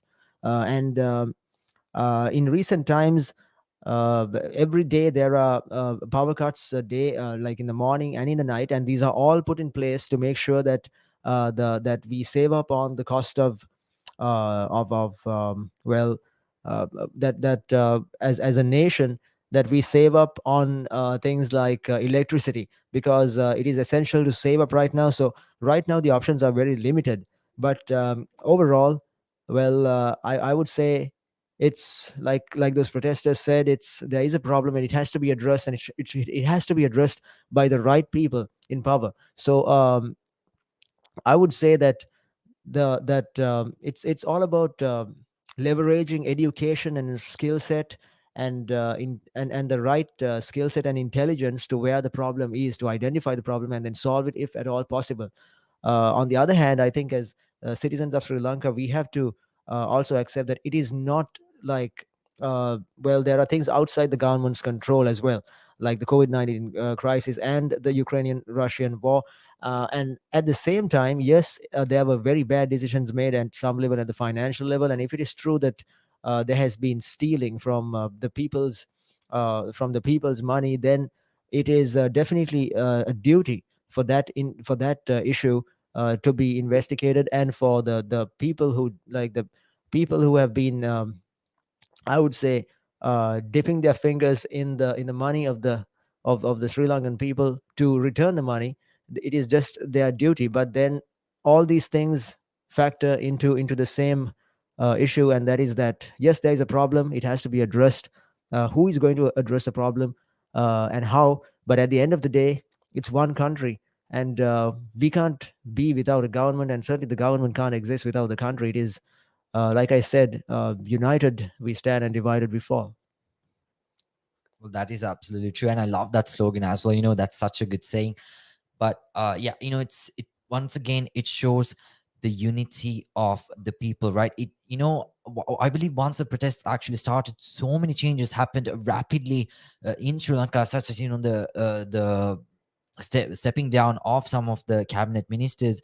And I believe the son of the prime minister as well stepped down from his position. And you can do so much with the protest, and I believe this protest in Sri Lanka, it has shown to the entire world, not just to the country itself, but to the entire world, that unity does amazing stuff. All right. So and especially the youth, their bonds, it's unbreakable. And of course, I believe this protest will continue up until the government actually brings about a long-term solution that's going to benefit the country in a better way. And of course, that will be able to restabilize the Sri Lankan economy. Now we have Luke once again at the protest down in Sri Lanka. Luke, over to you.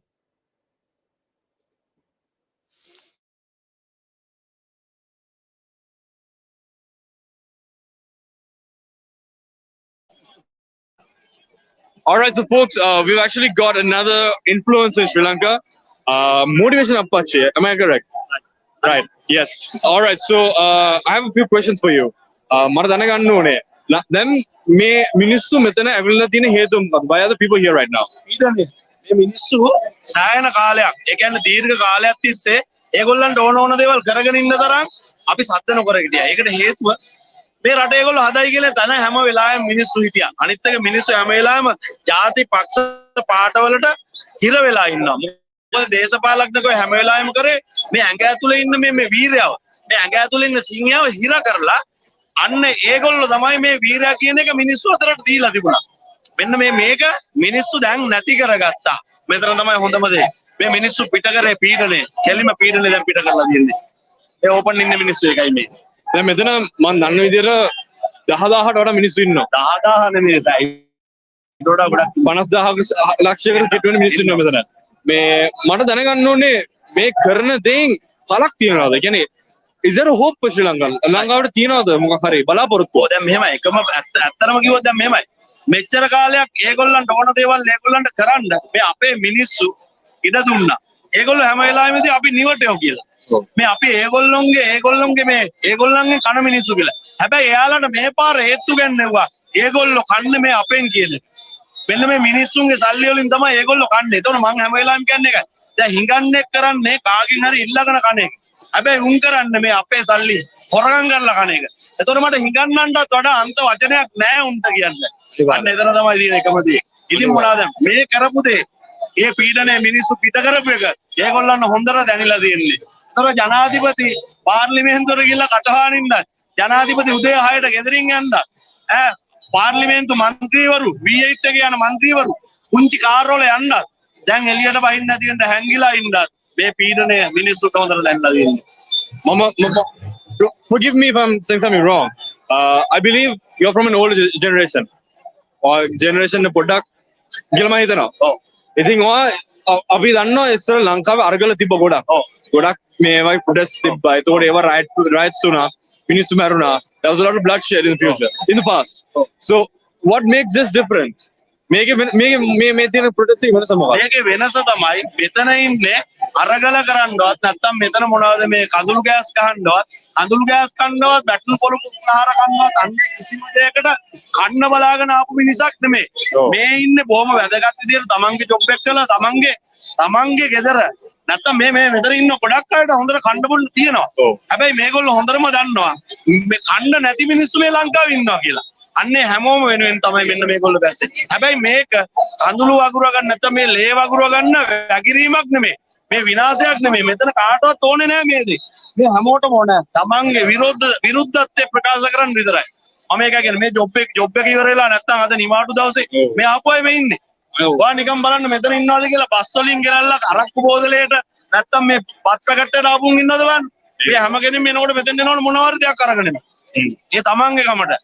මෙන්න මේක තමයි විය යුතු හොඳම දේ. ඉතින් ඉස්සර එහෙම නෙමෙයි. ඉස්සර අරගල කියලා කරන්නේ හැම වෙලාවෙම ඇටැක් කර ගැනීම. මම ඒකයි මේ හැම කෙනාටම හැම වෙලාවෙම කියන්නේ පොලිසිය ඉන්නේ මේ පොලිස් දෙපාර්තමේන්තුව නැත්තම් මේ ත්‍රිවිධ හමුදාව ඉන්නේ මේ සිවිල් ජනතාව ආරක්ෂා කරන්න. මේ අපි ආරක්ෂා කරන්න. එතකොට ඒගොල්ලොත් එක්ක ඇටැක් කරන්න එපා කියලා මම ඒකයි කියන්නේ. ඒගොල්ලෝ හැම වෙලාවෙම ඒගොල්ලන්ගේ හිත තියෙන අපිත් එක්ක. ඒගොල්ලෝ මෙන්න මෙතන ඉන්නේ. ඒගොල්ලොත් ආසයි. අපි මේ කරන දේ. මොකද එයාලගේ ගෙවල් වලටත් නිදහසේ නැත්තම් ගෙදර හොඳට කන්න බොන්න පුළුවන් වාතාවරණයක් එනවනම් ඒ මිනිස්සුත් කැමති. ඔයා නිකන් බලන්න අහලා ඒගොල්ලන්ගේ පඩිය කීයද කියලා. ඔයා කාගේ හරි පොලිසිය ඔයා UK ඉඳලා නෑ.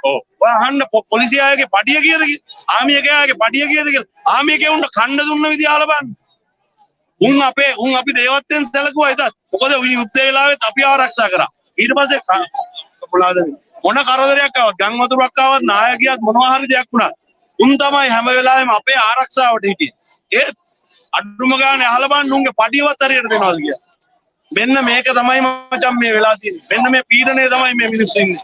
ඔය ඒතකොට විශ්වාස කරනවද මේ පොලිසිය මේකට සහයෝගය දක්වනවා කියලා? මම 100%ක් මොකද උන්ගේ හෘද සාක්ෂියෙන් අහන්න පුළුවන් නම් අහලා බලපල්ලා. උන් හැම වෙලාවෙම මෙතන ඉන්නේ. හැබැයි ඒගොල්ලෝ රජයට පක්ෂපාතී නිසා එයාලට බෑ යුනිෆෝම් එක ගලවලා එන්න. හැබැයි කවදාරි ඔය යුනිෆෝම් එක ගලවපු දවසට නැත්තම් ඔය යුනිෆෝම් එක පිටින් අපේ පැත්තට හැරුණ දවසට අර හොර 70ට යන්න දැනක් නැති වෙනවා. එතකොට මිරිහාන සිද්ධියේ මොකද්ද එතන උනේ? මල්ලි මිරියාන සිද්ධියේදී මෙහෙමයි මිරියාන සිද්ධියේදී එක එක්කෙනා එක එක දේවල් ආවේ එක එක විදියට බැංකුවට ආපු කෙනත් ආවා නැත්තම් කණ්ඩ ගේන්න ආපු කෙනත් ආවා මේ හැම කෙනෙක්ම මෙතන එකතු වුණා හැබැයි ඒගොල්ලෝ කවුරුත් දන්නේ නැතුව මෙන්න මෙතනත් ඉන්නවා මේක කඩාකප්පල්කාරී කරන්න පිරිසක් අන්න ඒක කරන්නේ මම හැම වෙලාවෙම ඇඟිල්ල දික් කරනවා වගේම ආණ්ඩුව මේක කරන්නේ මොකද උන්ට ඕනේ අපි වරදක් කරා කියලා පෙන්වන්න ඔයා හිතනවද මෙතන මිනිස්සුන්ට ඕන කියලා මොනවා හරි බඩු මුට්ටුවක් අඬලා මෙතන ඉන්න හොඳ ඔළුවක් තියෙන මිනිස්සු හොඳ බුද්ධියක් තියෙන මිනිස්සු මෙතන එකෙක්ටවත් දේපල හානියක්වත් කිසිම දෙයක් හානි කරන්න ඕනේ නැහැ මිරියාන සිද්ධිය සිද්ධ වුණේ කොහෙදෝ ඉන්න මොක්කු හරි ටිකක් ඇවිල්ලා අර දේවල් විනාශ කරා අනේ අර කොහෙවත් නැති මේ විරෝධතාවය තමන්ගේ පීඩනය පිට කරන්න අපි හිරේට ගිහිල්ලා දැම්මා මේක මල්ලි හැමදාම කරන දෙයක් මෙන්න මේ මිනිස්සු හැමදාම කරන දෙයක් මේ රජේ නැත්තම් මේක මේ රජේ විතරක් නෙමෙයි මේිට කලින් ආපු හැම රජයක්ම ඔය රනිල්ලාද ඔය සජි ඔය හැටි කරේම කරේ මිනිස්සුන් අන්දපු එක විතරයි. ඔවුන්ගේ අතුලාන්තයේ තියෙන තනිකරම මේ අපේ මේ අහිංසක මිනිස්සු කොහොමද රවට්ටන්නේ? රවට්ටලා ඉවරලා මේ බලේ ඉන්නේ කොහොමද කියලා. දැන් සමහරු කියනවා රනිල් තමයි මේ ආසියාවේ හොඳම මොලකාරයා කියලා. ඌ හොඳම මොලකාරයා. උගේ බලේ රඳා පවතින විතරයි. ඌ හැමදාම හැබැයි ඔයා නිකන් හිතලා බලන්න උන්ගේ මාර ප්ලෑනින් තියෙන්නේ. දැන් මේ මෙතන විකටින් එක කරනකොට එන්න කලින් මල්ලේ මොනවද සිග්නල් ජෑම් කරනවා. ඔය මොලේ මුන්ට රට හදන්න තිබ්බන එදා මොනවද මේ මිරියාන සිද්ධියේදී මේ මිරියාන සිද්ධියේදී මුන්ට ගාන්ට ඒ ක්ෂණිකව ඇවිල්ලා බස් එකක් ගෙන තියන්න මේව කරන්න පටපට ගාලා ඒ කට්ටියව ගේන්න තරම් උන්ට මොලේ මේ මොලේ බම් මේ රට හදන්න තිබ්බන අද මේ රට සුරපුරයක් ඒ සුරපුරයක් එන්න දෙන්නේ නැහැ මොකද හිඟන්නෝ ඉන්න දාක්කල් දුප්පත් මිනිස්සු ඉන්න දාක්කල් උන් පෝසත් උන්ගේ දරුවන්ට අතිතරම් හම්බ කරලා අපේ දරුවන්ට හම්බ කරලා නෑ බං අපේ උන්ට නෑ මම ඒකයි කියන්නේ හැම වෙලාවෙම උත්සාහ කරපල්ලා තමන්ගේ දරුවට විතරක් ඉතුරු කරන්නේ නැතුව මුළු ලෝකෙට ඉතුරු කරන්න තමන්ගේ දරුවට ඉතුරු කරන එක නතර කරනවා උදාහරණය තමයි දේශපාලඥයෝ උන්ගේ දරුවන්ට ඉතුරු කරලා දැන් අපේ දරුවන්ට ලහඳුත් නෑ ඒකයි මේ බලපල්ලා මේ මුස්ලිම් කියලා නෑ කොම්බේ අරන වෙලාවේ මේ බලන්න අපේ මිනිස්සු අනිත් එක විශේෂම දේ තමයි ජාති භේදය ඇති කරා අපේ මිනිස්සුම මේ ජාති භේදයක් තියනවද බලපන් මේ මෙතන ඉන්නවා ජාති භේදයනේ හැම සිංහල දෙමළ මුස්ලිම් ඔක්කොම ඉන්නවා ඉතින් එහෙනම් මේක ආවේගයට කතා කරන්නේ මේක ආවේගයට හැබැයි බය නෑ ජයවා අපේ ලංකාව Thank you so much. Thank you so much. Thank you. All right, Evan. So you can see how the people are protesting, that they're showing their concerns, and like that influencer just said, there is hope for the country. There is hope for the country as long as the corrupt politicians leave, and as long as they start become selfless rather than being selfish. So I think that's what is needed right now in the country. So over to you, Evan. Over to you, Sean. You can take over. Well, thank you so much, Luke, for bringing in more live updates from one of the many protests down in Sri Lanka. I believe that is one gold face green. Now we have Charita. Hello, everyone. We have a local political analyst. He's very active on social media. I'll let him introduce himself, and I want to ask him if he sees a future for Sri Lanka, and also what the political solution is, and perhaps what caused this, what led to this. Go on, sir. Yeah. I'm Rasika Jayakodi. I came here as an ordinary citizen fighting for justice, fighting for a better future for Sri Lanka. Sri Lanka is going through the worst crisis in its history, post-independent history, with a severe economic crisis on one side, and there's a political crisis which is taking place in the country, and there's a humanitarian crisis because so many people are starving, and even the essential goods are not available in the market. So there's a multi-pronged crisis in Sri Lanka, and that has activated Sri Lankan citizens to come here, gather around the president's office, and fight and demand the resignation of the president and his entire family, which has been dominating Sri Lanka's system of governance for the past a couple of years, and even before that, before 2015, the same family, the same set of people rule the country, and the entire system has now collapsed. So Sri Lanka has nothing to lose right now. everyone has come together. Well, in Sri Lanka, we've never had independence struggle, and this is the independence struggle of the country, and we are trying to free this country from a corrupt set of rulers and a corrupt set of people benefiting from this regime. So that's the basic idea, and that's why we are here. And we are against, as we can see, he's getting a lot of love from the people. And we are against the president's office, by the way. As a political analyst, I'm sure you're familiar with the constitution of Sri Lanka. Is there something wrong with the constitution? Is that why this problem has come about? Well, yes and no, because the constitution of Sri Lanka gives enormous powers to the president, unfettered powers to the president. Because of those powers, he has no checks and balances. He can operate at his will. He can control every aspect of the economy, every aspect of politics. So everything has led to this crisis. But on the other hand, if you're talking about the removal or the resignation of the president, there's no constitutional barrier. He can resign. And then the parliament can elect a new president, and parliament can elect a new prime minister, and we can form a caretaker government for the next 6 months or another year. Because Sri Lanka is not in a position to go for an election, because election costs about 10 billion rupees. So we don't have that kind of money in the country. Then we'll have to resort to print more money. So it's very important to stabilize the country initially, and then go for an election. But before that, there has to be an arrangement in parliament. And then that is what people are asking for, because they want parliamentarians to sit together, have meaningful conversations, and devise a solution, and then stabilize the country, stabilize the economy, and then go for an election after a certain period of time. Okay, so I have a question.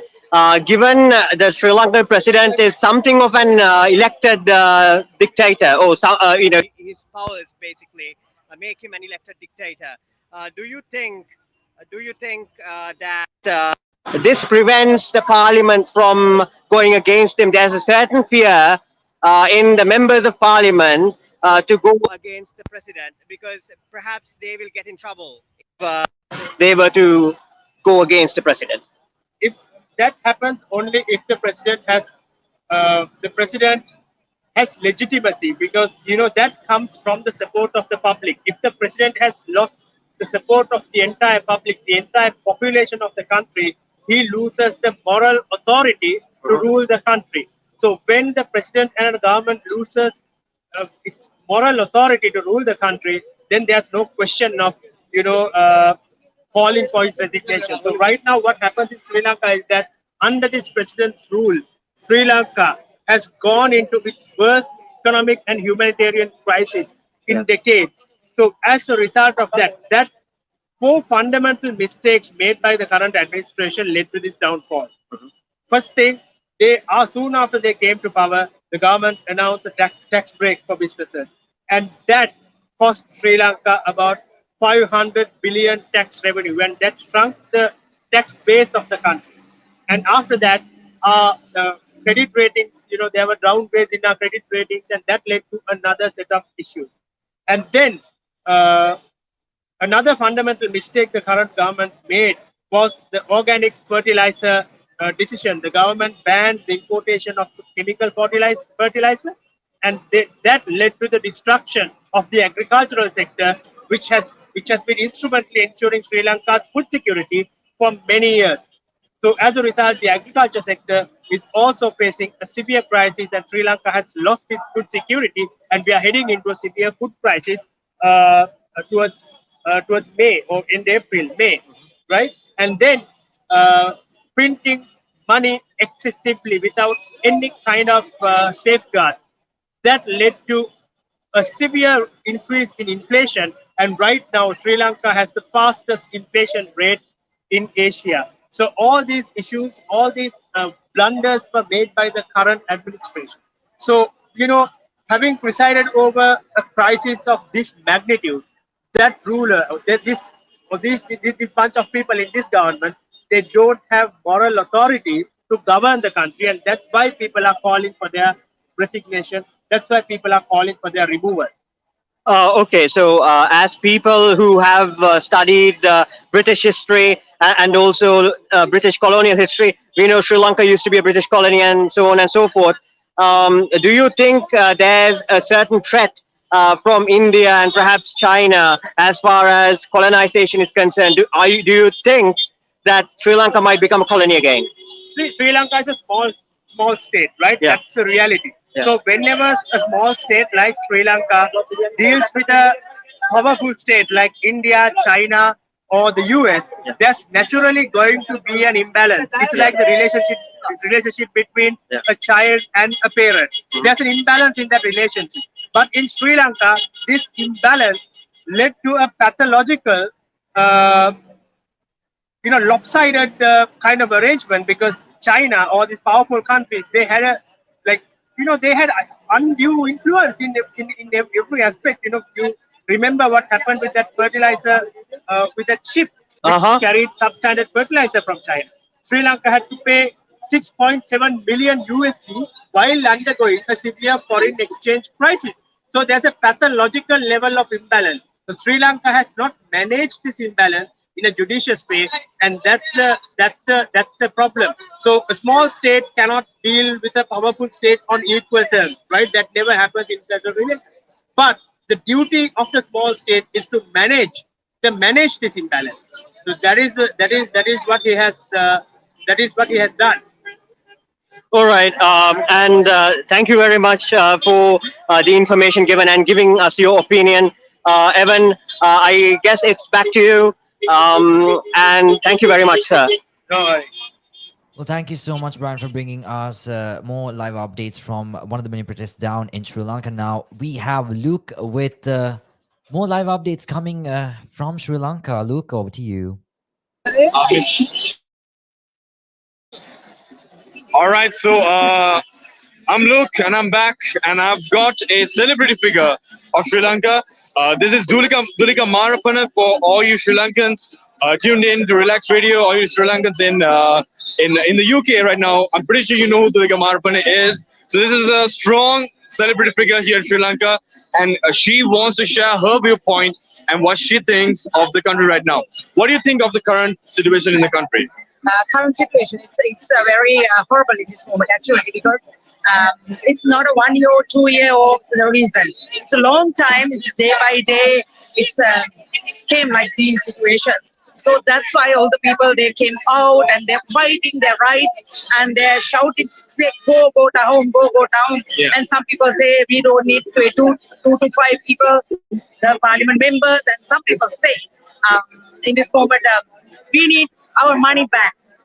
There are three reasons all the times they telling their words as words. So in my explanation, I'm saying in this moment, we have to go beyond that. That is not the main reason. We can say go down. So who's the next? We can say to 2 to 5 people, we don't need them. They are very corrupted and all. So then who's coming next? The same old faces, they're removing their dirty clothes and they're wearing that new stuff and they're coming back to the seats. Yeah. That is the reason. So we have to take our hand, as you know, that's in this moment very good power in people. So we have to more power to pressure these bloody idiot politicians. That's the thing we have to do. As an artist, I'm here with my people, so I know in this moment they need strength, they need our hand, they need more and more power to address these politicians. All right, so as a celebrity figure, I know that you have a strong following, and it's really powerful to see, celebrities, despite their class, despite their profession, careers, being down here. I think it's really powerful, and I think, you give power to the people right now, right here, right now. To be down here, to come down to their standards, to be a part of this protest. I would like to know, you are also from, a much older generation, and you've known what has happened in the past and what's happening right now. So what would you say is the difference between the riots that happened in the past and the protests that is happening right now? In this moment, I'm blaming my parents. Okay. They didn't do anything. They shouted their mouths and they didn't do anything. So they speak like beggars and they speak like no, we don't need anything. are saying like this, that they don't want to talk about that politician, they're doing that stuff, and we are here like this. Because of that, we have to fight in this moment, not for us, our future. So there, you can see there are a lot of youngsters and students and young people. They're shouting outside. They need future. That's why they are here. So I don't know. In future, they will blame us again. So why should I do that? So this is the right time. We have to change this country. We need. So I have few log lines. Like not like go go. It's something different. I'll show you that. Yeah, Not to go show ahead. you. Tamata Samanitya. Tamata Samanitya means one loaf of oat. So the second one is Rajya Ayatana Siyalla Swadhina Kalayutu. I think there are a lot of Sri Lankans here in this one. They can understand Sinhala very well. They can are Sri understand, Lankans. yeah, definitely. But it is as a protect and pressure independence of state institutions. So that is the second one. The third one is Mahajana Niyojite in Varaprasada Hosikalayuta. What is Varaprasad? Benefits. Benefits. There are a lot of benefits in this moment. They have politicians and all. So we have to abolish all the privileges of all statesmen. So that is important. And not the fourth one. Mulya Tirake Vagakimata Saha Vagavimata Yatatka. What is Mulya Tirake? Whole decision makers be accountable and responsible for their decisions. Yes. That is very important in this moment. The fifth one, Deshiya Karmanta Rakshava Labad. Deshiya Karmanta, what are the Deshiya? Local. Local sectors, protection for local entrepreneurs and industries, and Jatika Pratipatya Sakasamu make national policy. We don't have national policy. That's why we are suffering in this moment. So we need that technically we need proper national policy. That is the one. Then last one, Deshapalana Paksha Viganane Karam. What is Viganane? Audit all political parties. So that is the things I'm addressing all the time. It's really important in this field. I think you gave the best solution by far. Yes, of course. I think, like you said, all of these aspects really need to be looked at and taken care of if you want to see a reformation in this country right now. So, Dulika, one last question that I want to ask you is: do you see a future, a hope for Sri Lanka? Yes. Yes. And you strongly believe it? Strongly, I'm telling, yes, we have. But we have to be careful in this moment.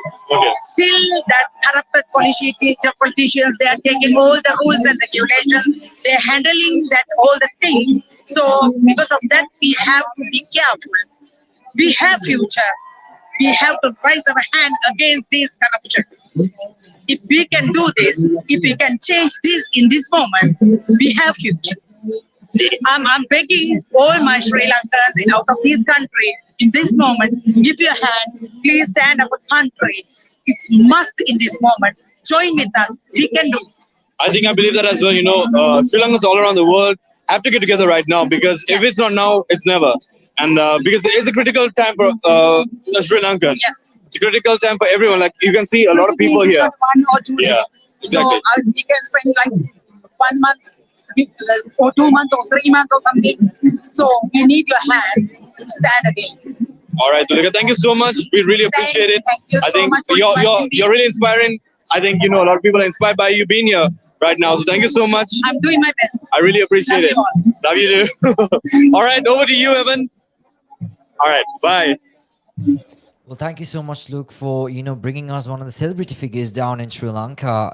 Voicing our opinions with regards to the current economic crisis in Sri Lanka. Now, Sean, I believe it's wonderful, all right. It's not just the local citizens heading out there. It's foreigners from all parts of the world, and of course, celebrity figures, all right. So I believe when it comes to celebrity figures, they obviously have some issues voicing their concerns when it comes to politicians or the political parties and all the differences there, because they believe people would sort of corner them if they did not side with what the the local man would side with, and to see that so many celebrities, I believe it's not just one, there were so many other celebrities out there that our reporters, our presenters rather, interviewed.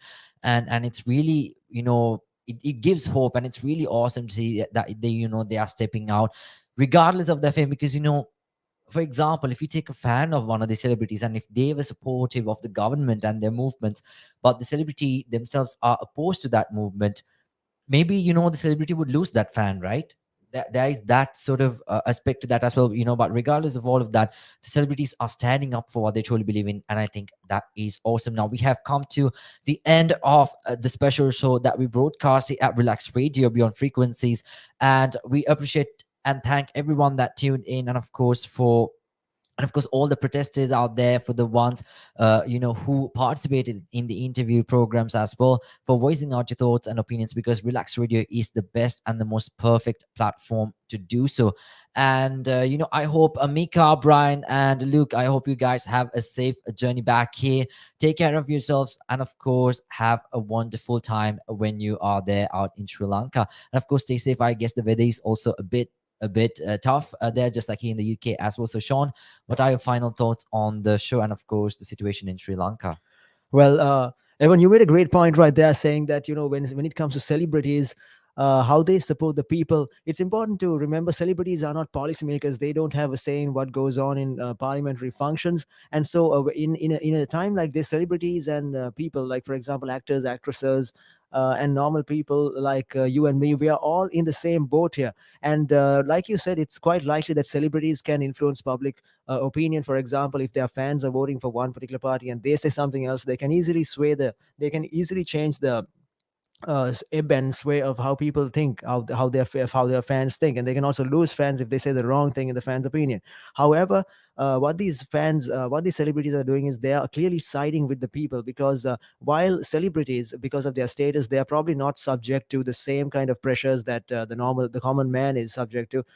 For example, they're probably not hit by the same electricity cuts. I mean, a lot of them can probably afford generators, but the main thing is they're out there on the streets in the middle of the pouring rain, siding with the people, and not particularly not asking for like the government to resign, which is what some people are doing, but they are actually leading the people in the right direction, saying that if, like, change is required, and it that we need to that the government should definitely take heed of what the people are trying to say, what people in Sri Lanka are, the message that they're trying to send them, which is that they are, like, they are suffering and they need a solution, and it is really up to the government to do it. And that is pretty much about what the riots, what the protests are all about. So to recap, a couple of years ago, some pretty bad financial decisions were made by the government. That in itself didn't have any negative impact immediately, but then the COVID crisis hit, and now economic sanctions on Russia are taking their toll. So when you combine all of this together, what you get is a situation where there are power cuts constantly because the government is trying to cut down on spending. Basically the entire nation is trying to save money. We are in an economic downturn. We are also in an energy crisis. And that's what the protests are about, because the protesters are allocating the blame. If you just want my personal analysis, the protesters are allocating all the blame to the government, but they also need to remember that yes, there was a COVID crisis, and there was also the Russian crisis, which called for these economic sanctions. And a lot of celebrities are also along with the people, siding with the common man, and that is indeed an uplifting sign to see that the Sri Lankans are not alone. But then I'm pretty sure that also in some pretty good news, India, a lot of foreign aid has been sent to Sri Lanka. India has sent oil and food to Sri Lanka in these trying times. And also, I'm pretty sure that as soon as the Russian war comes to an end, the war in Russia, that the war that in Ukraine that Russia is waging on Ukraine comes to an end, sanctions will be lifted, and as a result, the world will go back into trading with Russia, which will lift the energy crisis to some extent. The COVID aftermath is obviously going to be long term because of what the COVID crisis did to the economy. But I'm pretty sure that what we really need to look forward to right now is the Russian war coming to an end, all things considered. And definitely Sri Lankan people in power, if they have stolen from the from the people, it is of course their duty to return the money, as one protester said. And as another protester said, this country's management is in the hands of the educated. It's about allocating education and skill set to where problems need to be solved effectively. And that, in a nutshell, is what is going to get this country to greater heights, because there certainly is a problem, and the right person needs to be in the right place at the right time to solve that problem. And problems that we cannot solve will always resolve themselves in time. And that is basically what I think of what the protests are all about. Over to you, Evan. That is absolutely right. And of course, got to give a big shout out and a thank you to Sean for basically, carrying the show in terms of content, for bringing out the most important, factors that, contributed into the Sri Lankan economic crisis. And of course, we're giving us so much of, history and, what solutions we could go on with, and of course how terrible and sort of how turbulent this current time is for the Sri Lankan citizens. And of course, once again, giving a big thank you out to Amika, Brian, and of course Luke also, for heading down to Sri Lanka and for bringing us live updates from one of the many protests, especially down at Goldface Green. With that said, we are ending the broadcast. You are listening to Relax Radio Beyond Frequencies. This was a special show with regards to the current economic crisis in Sri Lanka. We got to see so much of people voicing out their frustrations and of course their anger. And our final hope is that this issue resolves itself, and I hope that they are able to put food on the table, and I hope the patients are able to get their medicine, and of course I hope the fuel shortage crisis will also be resolved. And of course, let's hope that the government of Sri Lanka takes the necessary precautions and of course the actions in order to restabilize the destabilized economy. With that said, we are ending the program. Have a wonderful day ahead, and of course, stay safe and take care.